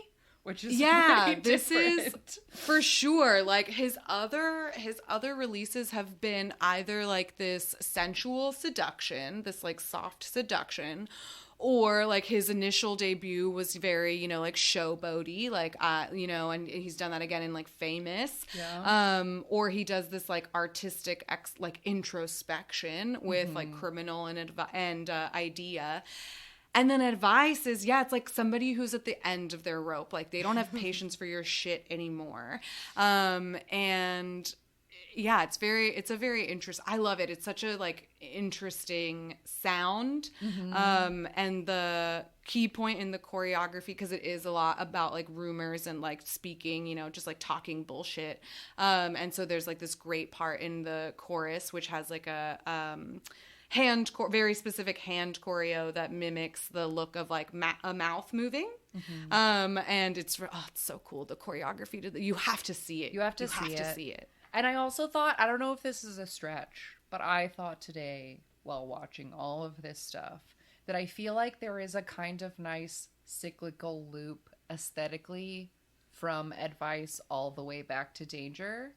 Yes. Because Danger has its very clear black and white aesthetic. I said, like, he had both black and white hair, and that was kind of the vibe of the video. Whereas Advice also has that. He's wearing half black and white suits, and some of the dancers are wearing black, and some are white, and whole rooms are split black and white. And it just, like, I don't know if it was even his hair is two colors.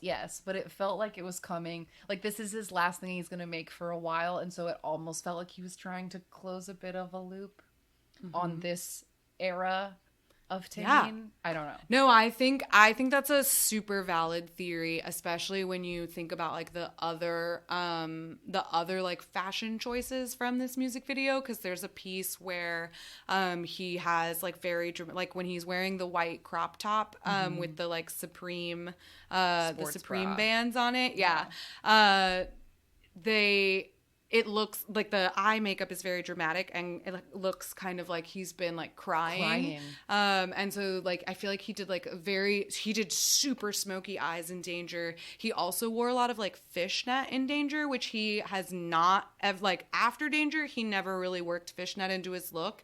And then in the plaid outfit that he wears in Advice, which is a super key-bummy look. But that he's actually wearing like fishnet thigh highs, then he has like knee-high socks and tall boots over them, which I didn't notice until he wore that outfit on stage on one of the music shows, and I was like, oh my god, those are thigh highs to me. So again, tying it back to the want thing, I do feel like this was another chance for him to be like, gender expression is bullshit, and like, I'll wear girl clothes, quote unquote, like, because that's the thing, is like he's literally wearing a sports bra in one part of this music video. But like, I think actually people have tried to find the item, and there is it's a long sleeve crop top with a like waistband type on the bottom. So when he wears it underneath the hooded cropped sweatshirt, the band you see makes it look like he's wearing a sports bra, and then he has like the matching underwear band as well, and it's such a good look. Like, he looks amazing. It's also really crazy because there's a backup dancer, I can't remember her name right now, but she did with Kai, and she looks like Taemin when she has a hat on.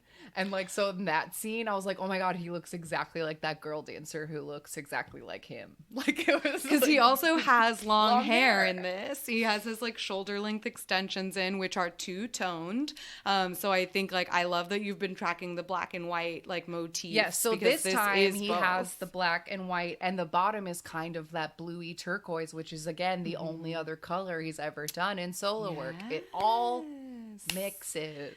It all ties together. Ties together. But I love the Advice video because I don't know if it's purposeful, but I feel like it is. I feel like at some point in the last couple years, SHINee has realized how very much we just like desperately need to see shiny things, and then it makes us really happy because the pearl aqua motif on this music video is inescapable. None of the other music videos have it, but this one, like, full pearl aqua backgrounds, and there's a scene where Taemin is like naked and like covered in like smudges and inky tattoos, and one of them is like a shiny diamond on the hand that he's playing piano with. Come on. Yes. And the piano, I think also, like, first of all, in the Don't Call Me, like, it has a very distinctive, in SHINee's most recent comeback, Don't Call Me, they have a piano break where Taemin does actually play the piano in the song. And this song starts with a very distinctive piano line as well. And, Mino surprised him during one of his V Live comebacks, or comeback V Lives, and then also did a react video for this music video with him, and they discussed his use of the piano because it's very distinctive in this song. And Taemin said that he really enjoyed using the piano as a like representation of himself, and so like the way that he has worked the piano in and chooses to work the piano, and he was like, this is like representing my identity as an artist. This instrument is representing me, and it has come up a lot. Like he does use piano a lot in his not only in the titles but also in the B-sides, and I think it's always such a beautiful way he works it in. So he's an artiste. I tell you, he's just an artiste. He is an artiste. So that basically reaches the end of our timeline, brings us to today. In 5 days, Taemin will be enlisting in the military. He's going to be in the band like his SHINee teammate Key was. So we'll probably see him a couple of times in public performances, and it'll be okay. I mean, we saw so much of Key while he was in the military. It's so very true. But speaking of, like I said earlier, Taemin is the favorite at SM Entertainment in a way that no one else, like in a way that again only BoA might be, because in my 8 years now of being a K-pop stan, I have probably watched no less than 15 SM dudes enlist in the military, and Taemin got a video package from everyone who's ever worked there, including Lee Soo-man, like a whole video package being like, bye Taemin, like they've never acknowledged anyone else enlisting ever, and he is getting like the full send off, full send off. He is the favorite. He is the ace, and he is the baby. I mean, he's probably he's definitely one of the youngest trainees they've ever had. So he has in so many ways grown up at SM, in ways that a lot of the other artists have not necessarily. So it's just, but yeah, for sure, the favoritism is real. Not that he doesn't deserve it, because we love our Taemin, and he deserves the world, our sweet baby cheese. But yeah, so that is the timeline of Taemin's solo career up until this point. And knowing him, he will probably have so many ideas cooking while he's gone, and he'll want to get right back to it. So 2023, we'll have some Taemin time. No worries. We'll have Taemin time, and just in time for SHINee's 15th anniversary. It will all work out just fine. All right, so this is the part of the deep dive where if we are familiar enough with the group, we would like to recommend some B-sides that are not on the timeline that we think you should check out. And like you said earlier, I truly think that because Taemin's discography is not, at this point, it is not overwhelming. You can get through the whole thing in an hour or two, so I say listen to all of it. Just straight up say that. Because it's not a crazy amount of music to take in. So you can do that. It's not a crazy amount of music to take in. I mean, especially if you just, like, when I say listen to all of it, I am specifically referring to the Korean discography, only because I have not listened to all of the Japanese If it's not available on iTunes, we're not listening to it. So just saying. But, like, I have all of Taemin's Korean releases, and I will just, like, listen. That is, like, I'll just listen to it in order. Like, start it from Ace and go all the way through. And it's an incredible evolution. Like, this is one of the reasons I love him as, like, a whole artist. Because it just works as, like, it just all works together so well. Like, he knows who he is and what kind of music he wants to make, and it's all incredible. But I was able to pull some specifics. Do you have any specifics? I have some specifics. I am seeing a little overlap with you. Okay. But the songs that I picked all have a common thread. because I was trying to find something, because like I said, it's not an insanely huge discography, so it was hard for me to be like this one when I could just tell you like just listen to it. But all of the songs that I picked heavily feature blues guitar or acoustic guitar. It's a very specific John Mayer-y sound that always shows up on Taemin B-sides. So those are the ones that I wrote down. Okay, what's your first pick? First pick. In no particular order. In no particular ranking. Ranking. I saw that this one was on your list too, but One by One from the Present album.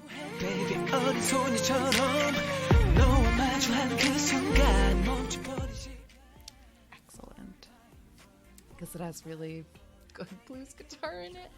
Yes, that song, I specifically, like that opening, to me, this sounds like a Prince song. Yeah. Like, it is, like, it would fit on the Purple Rain album. I mean, like, that opening riff and the, like, sort of minimal percussion and, like, other instrumentation in it, it's sort of, like, echoey in that like Prince kind of way. So yeah, that was definitely one of mine as well.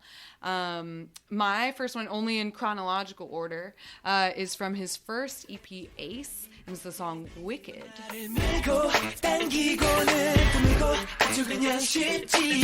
This song is really jazzy. It has super big horns in it, and I feel like this to me is it's the most SHINee song that I think any of his albums have. Like, this is the one song in all of his discography where I listen to it and I'm like, this sounds like a SHINee song. It has really big vocals, which I think is amazing because, like you mentioned, he was criticized for not being a good singer. And he put this song on his very first EP, which has a huge belt in it, and he sounds great. And so I shout out to Wicked. It's a great fun song. Good choice. Okay, I'm trying to think chronologically. Okay, my next chronological one is from the album Move, and it is called Back to You.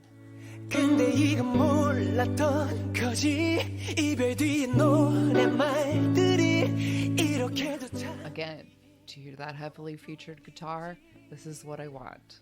This is all I need. That's all I need out of a Taemin song. I like it because I think that's what's fun about his albums, and maybe all of my favorites are the ones that are seemingly the antithesis to the title track or something, like in vibe wise. And I think that, but I think that's what's fun about his albums is that you can have a crazy title track like Move, and then there's something like this that just feels like pleasant coffee shop music or whatever, like on the same album. Yeah, and I think his albums tend to like take a journey, you know, like he does try a lot of vocal styles out in the different tracks, but I think that they like build appropriately, and he like usually like the title track might be like the highest energy, and then it's sort of like I feel like his albums usually wrap up on this kind of back to you note. Like this is like a typical ending song for Taemin. So it's just interesting to know that he has that kind of like trend to the general sound of his albums. My B-side off of this same Move is called Crazy for You.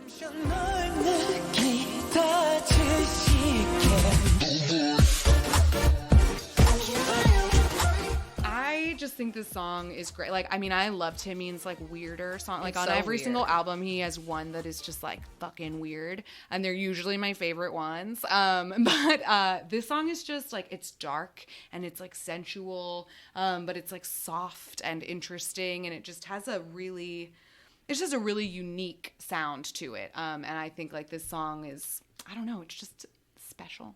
It's got a special something to it. There is something special to it. Okay, my next acoustic guitar jam from the Taemin album is off of Want, and it's called Never Forever. Never forever, baby. Again, speaking of our mysterious lady voice, there is definitely a mysterious lady voice in this song.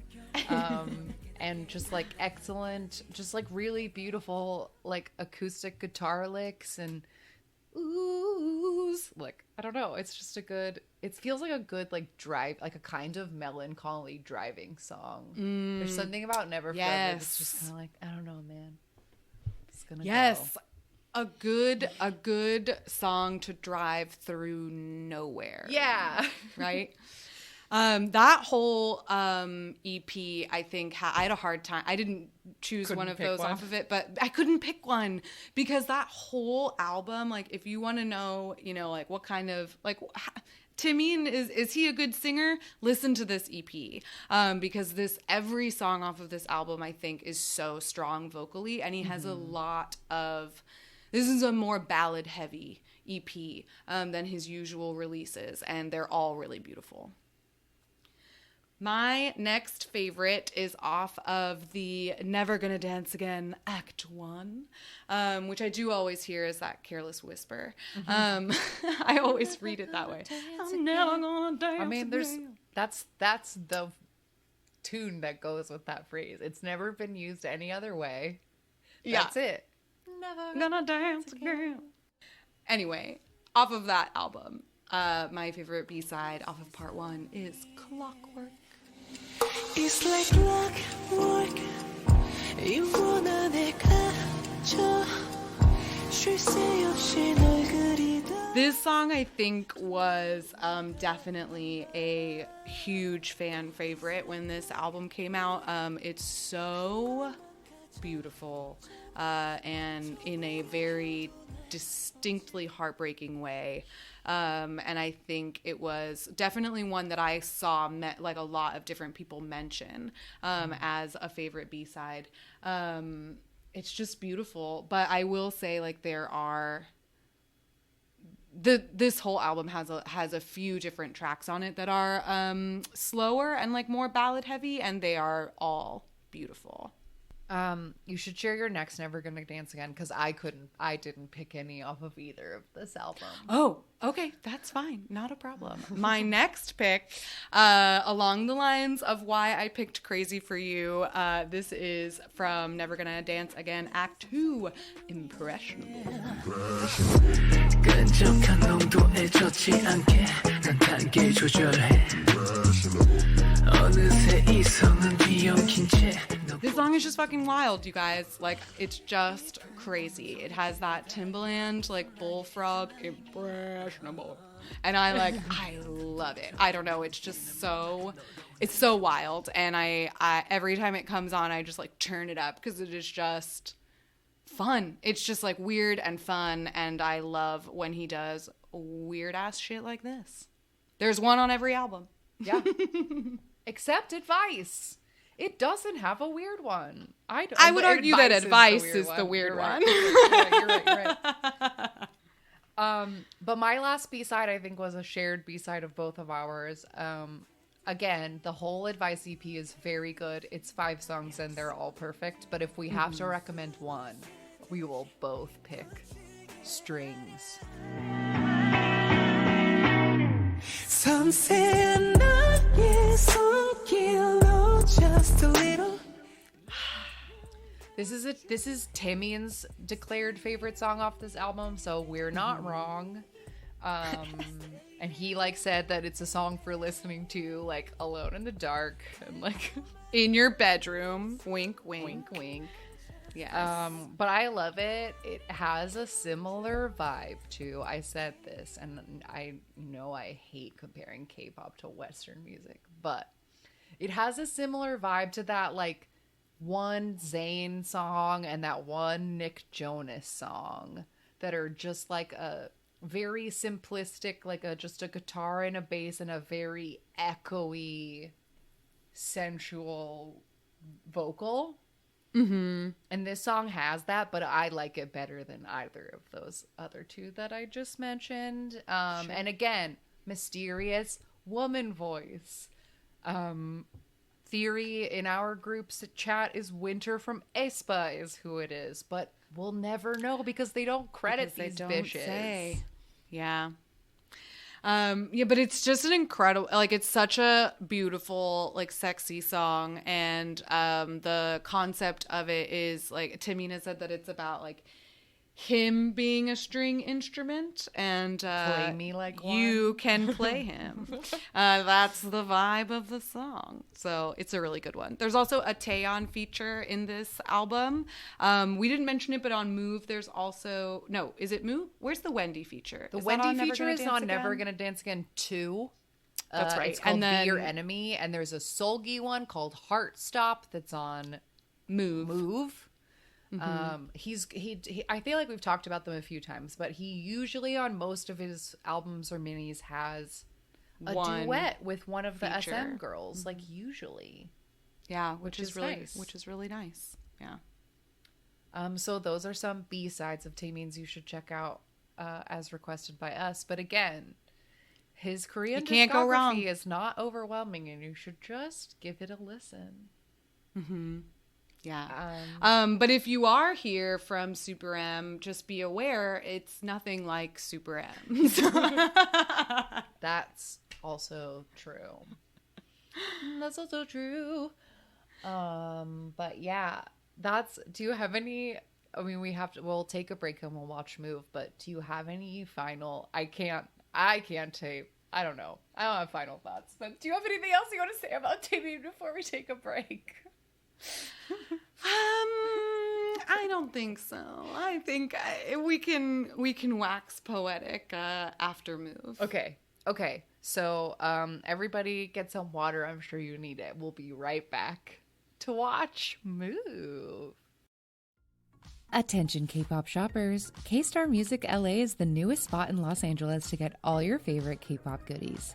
You can visit them at 3500 West 6th Street in Los Angeles or shop anytime at kstarmusic.online. And listeners have asked me about K-pop get a special free gift when you use code KSTAR with AMA at checkout. So whether you have albums to pre-order, light sticks to collect, or just need some more Kakao Friends plushies, you can always visit K-Star Music in person or at kstarmusic.online.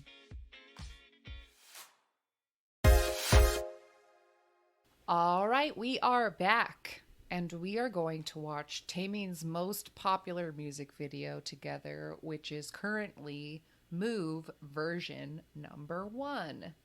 On a regular episode of this show, we would normally watch a random music video from a random group, but on Deep Dives, we watch the most popular video for the Deep Dive subject. Yes. We mentioned in the timeline that there are 3 different versions. There is this version which came out first, and it is the, like you could argue that it's like the official version. In the sense that it follows the format of a regular music video, because then the 2 follow-ups are performance videos where like the duo version is just Taemin and Koharu doing the dance, and then the other like third version is Taemin doing the dance with his backup dancers. But this one is gonna have those cut shots have of like and like the set piece, the fashion set pieces, and not just, this is not just about the choreo. Right. All right, so if you want to watch along with us, pull up Taemin's Move number 1, and then I'm going to say 3, 2, 1, go, and press play when I say go. All right. 3, 2, 1, go. All right. We've got a TV coming into focus. It's playing like a VCR. Trash. Or VHS. Truck. CCTV. CCTV footage of I like a... do not remember this version. I only ever watched the duo version. I know, me too, but I do remember the shirt that he's wearing where it says take a small bite on the corner, Vera on the collar, because I remember people making jokes about him being a snack. Yes. Because he does look like a snack. His arms are out always. High collars and bare arms. It's and raining. Wide pant legs. The whole music video, he's soaking wet. Every time it's outside, it's raining. We've got a couple different outfits so far. He's either in the street in the rain. Oh my god, the full face mask. And he loves a full face mask. That is another visual motif that factors into tons of his music videos. This like gilded mask he has, and his backup dancers are just wearing the classic like all black. The high-waisted short sailor short in leather, some kind of black top. Yeah. That was the best. Like when we did Taemin, or when we did this song in class, it was very easy to put the outfit together. Yeah, It's a it was very so easy dance out. Oh my god, this chest out gold shirt. Yeah. I love. There's Koharu. There she is. So this has like a mix of the other two versions. There are scenes cut in. Ugh, what a duo. What a team. They're great.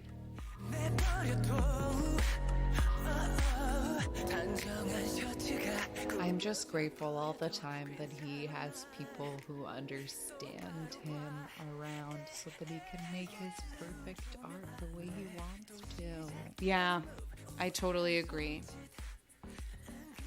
Because he clearly is able to, I think, explore a lot of his different like artistic visions, and like it's so She's so hot. Sorry. yeah. No, she really is. It's wild. I love this dance. I There's love a reason this so it stopped much. the world, y'all. Can you Yeah. see? It's a fucking moment, and this Belly shirt button. and nipples. The whole thing is see through, and this again, chest, Nipple points. nipple points. 완벽할 테니 걱정 따윈 버려 그대로 그대로 repeat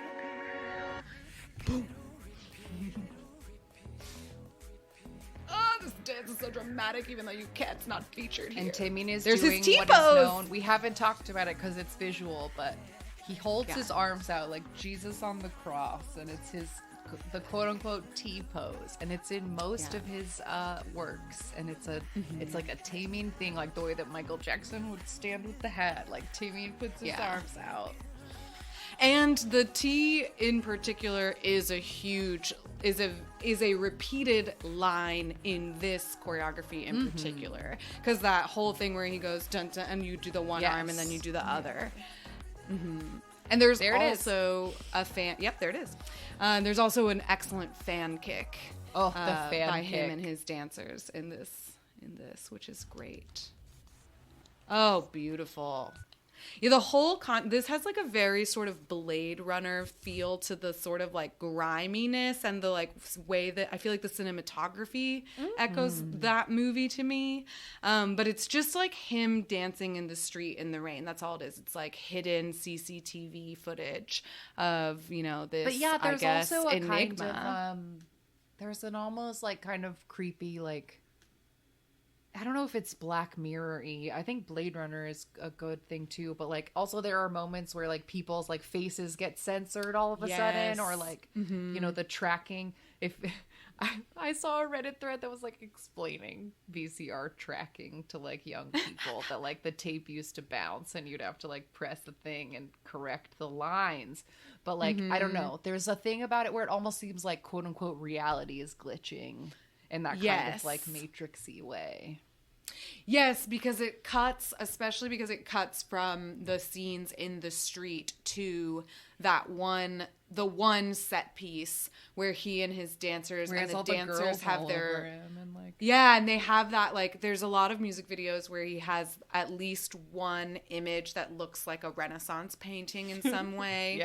And so like in that reality or whatever, like the dancers' faces are often obscured, or his face is in that gilded mask, like we mentioned. So I think that's a good point. Thank you. All right. Well, now it is time for weekly recommendations, and usually during deep dives, these are themed recommendations. So, what Taemin thing did we not mention that you can recommend right now? My recommendation is for a Taemin and Seulgi collaboration stage from the 2019 SM Town show in Tokyo, SM Town Live Tokyo 2019. Taemin and Seulgi perform a duet version of Drip Drop. So it's not just him performing Drip Drop and her coming out and dancing with him. She sings it with him. And this is another piece of evidence to collect that maybe Seulgi is the mystery female vocalist in that song. But it's so good. And I think that as a fan of Seulgi, I would argue that they have a very, very similar artistry, very similar like sensuality, and very similar like sense of self as dancers. And so together, I think they work perfectly. And it is not a Manor Hands performance. It's not a partner dance, but it's not a Manor Hands performance, which is good. And it's just really great. And it's just like shout out to the subunit that we still have not been given yet, SMU cowards. Because that would be the subunit of the fucking century. Seulgi recently did a reaction to Taemin's Advice, and the whole time when I was watching her watch the music video, I was like, man, I would love, like, I bet she would do this so well. And like especially with his long hair and it being like parts of it being like very feminine choreography, I was like, oh my god, I could so see Seulgi doing this. And several parts throughout the react, she was like, I want to do this, like, oh, I'm so jealous, I want to do something like this. And I was like, let her do it. Let her do it, SM. Anyway, that's my recommendation. Taemin, Seulgi, Drip Drop, 2019 SM Town Live, Tokyo. Yay, It's that's so such a good one. I'm so glad that Taemin and Seulgi have each other. They always go to each other's concerts, and I think that's so nice. Yes, we love SM. We love family. intercompany family friendships. We love it. We love to see it. And we didn't talk about it during the timeline, but like, of course, there are so many excellent clips from all of his concerts where one or more of the members of SHINee go to support him. Jong was known as the president of Taemin's fan club, famous for going to his Offsick tour head to toe in Offsick merch. So of course he was always very supported by his members and his colleagues. Boy, he's the idol's idol, baby. What's your recommendation? Okay, I feel like I have like two recommendations. I didn't think I would, but I think I do. So the first one already came up, but I'll just second it, which is the video of Mino watching Advice with Taemin.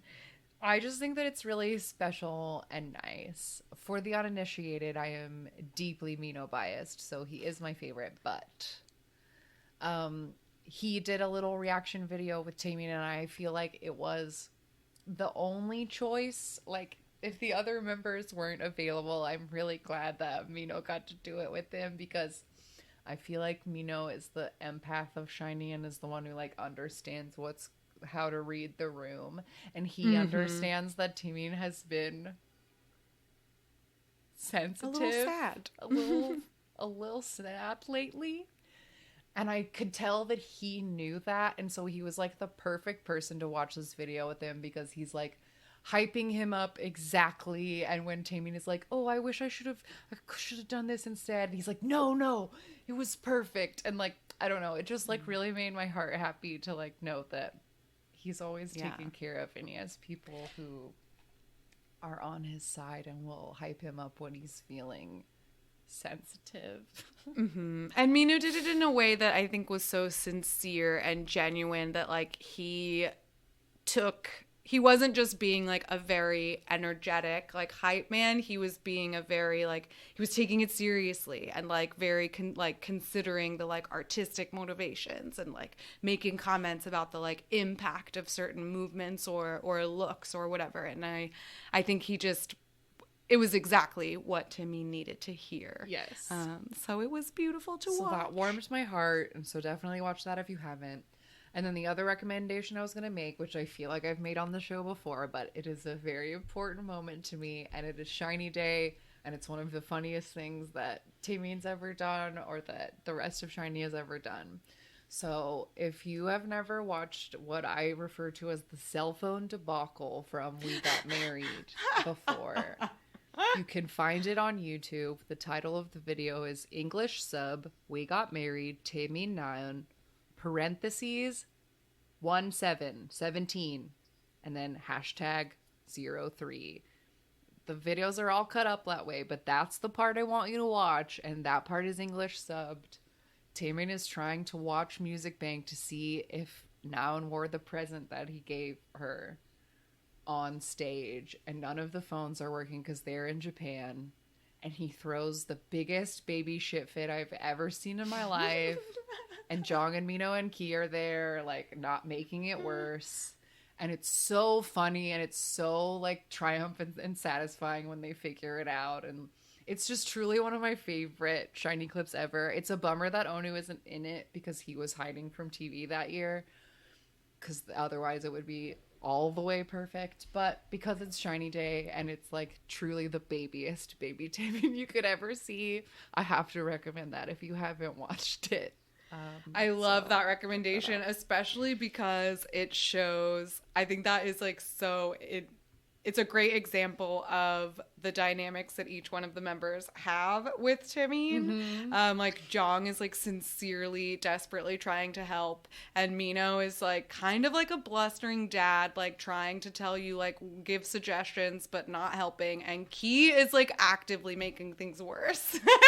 He just like walks in a couple of times and decides like, no, I don't want to be part of this, and he leaves. Oh, that's right. He just turns around and leaves. He like sees Taemin start to throw a tantrum and goes, absolutely not. And just walks away. No help at all. But at least he's not actively making it worse. Yes. That's what he would be doing now. For sure. Nowadays, he would be making things more mischievous. Yeah.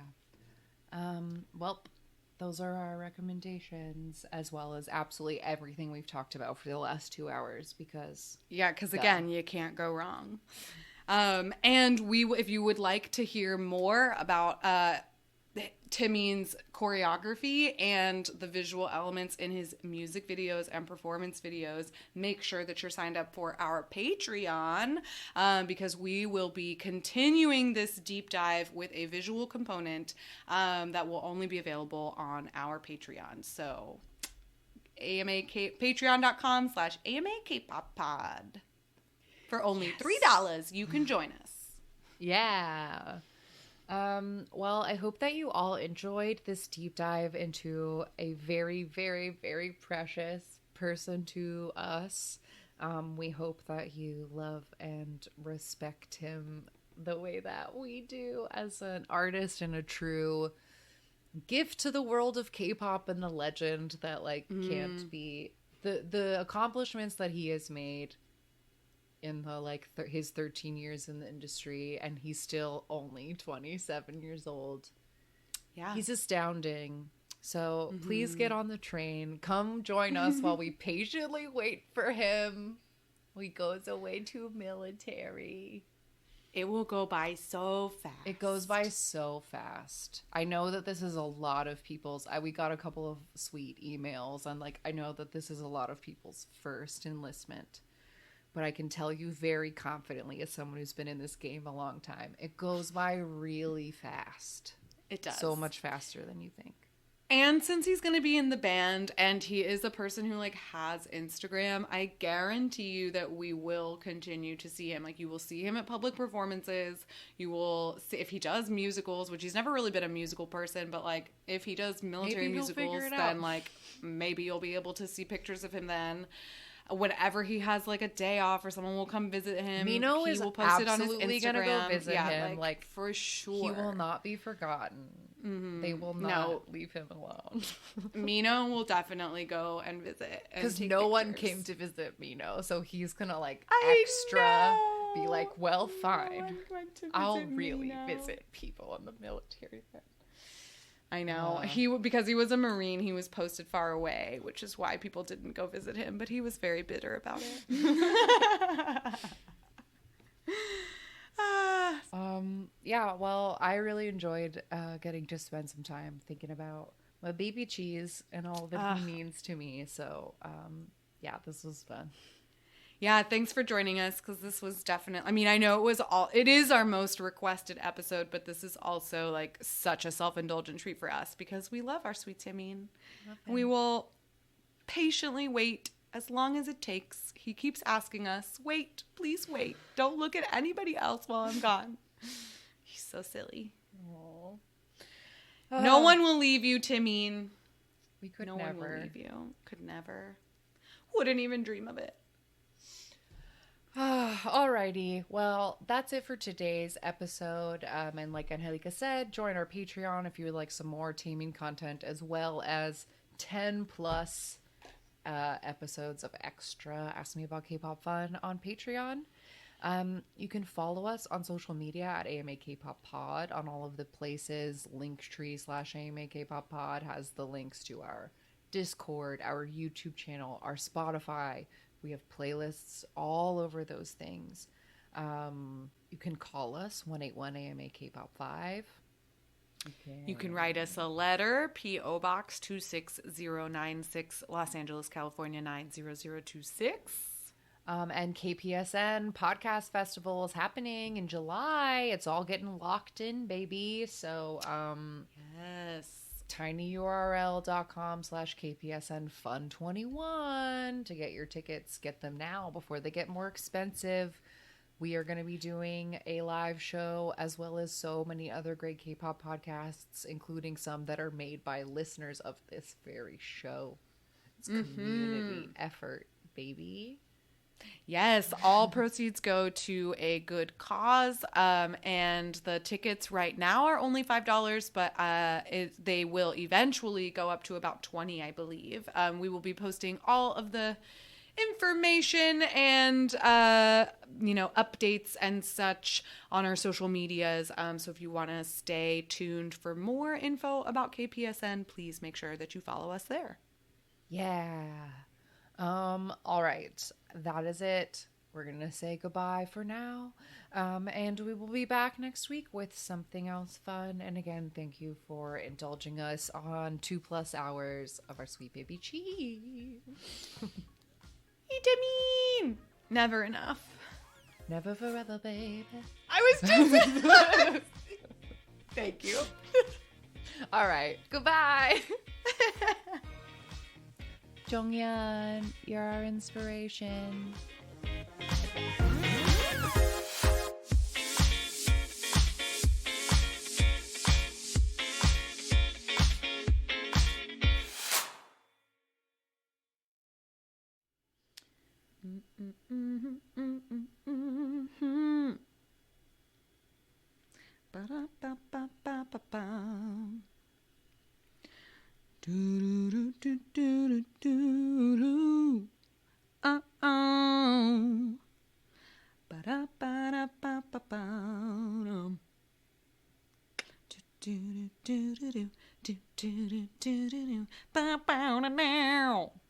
Shoot doo doo doo, hey hey yeah. Move.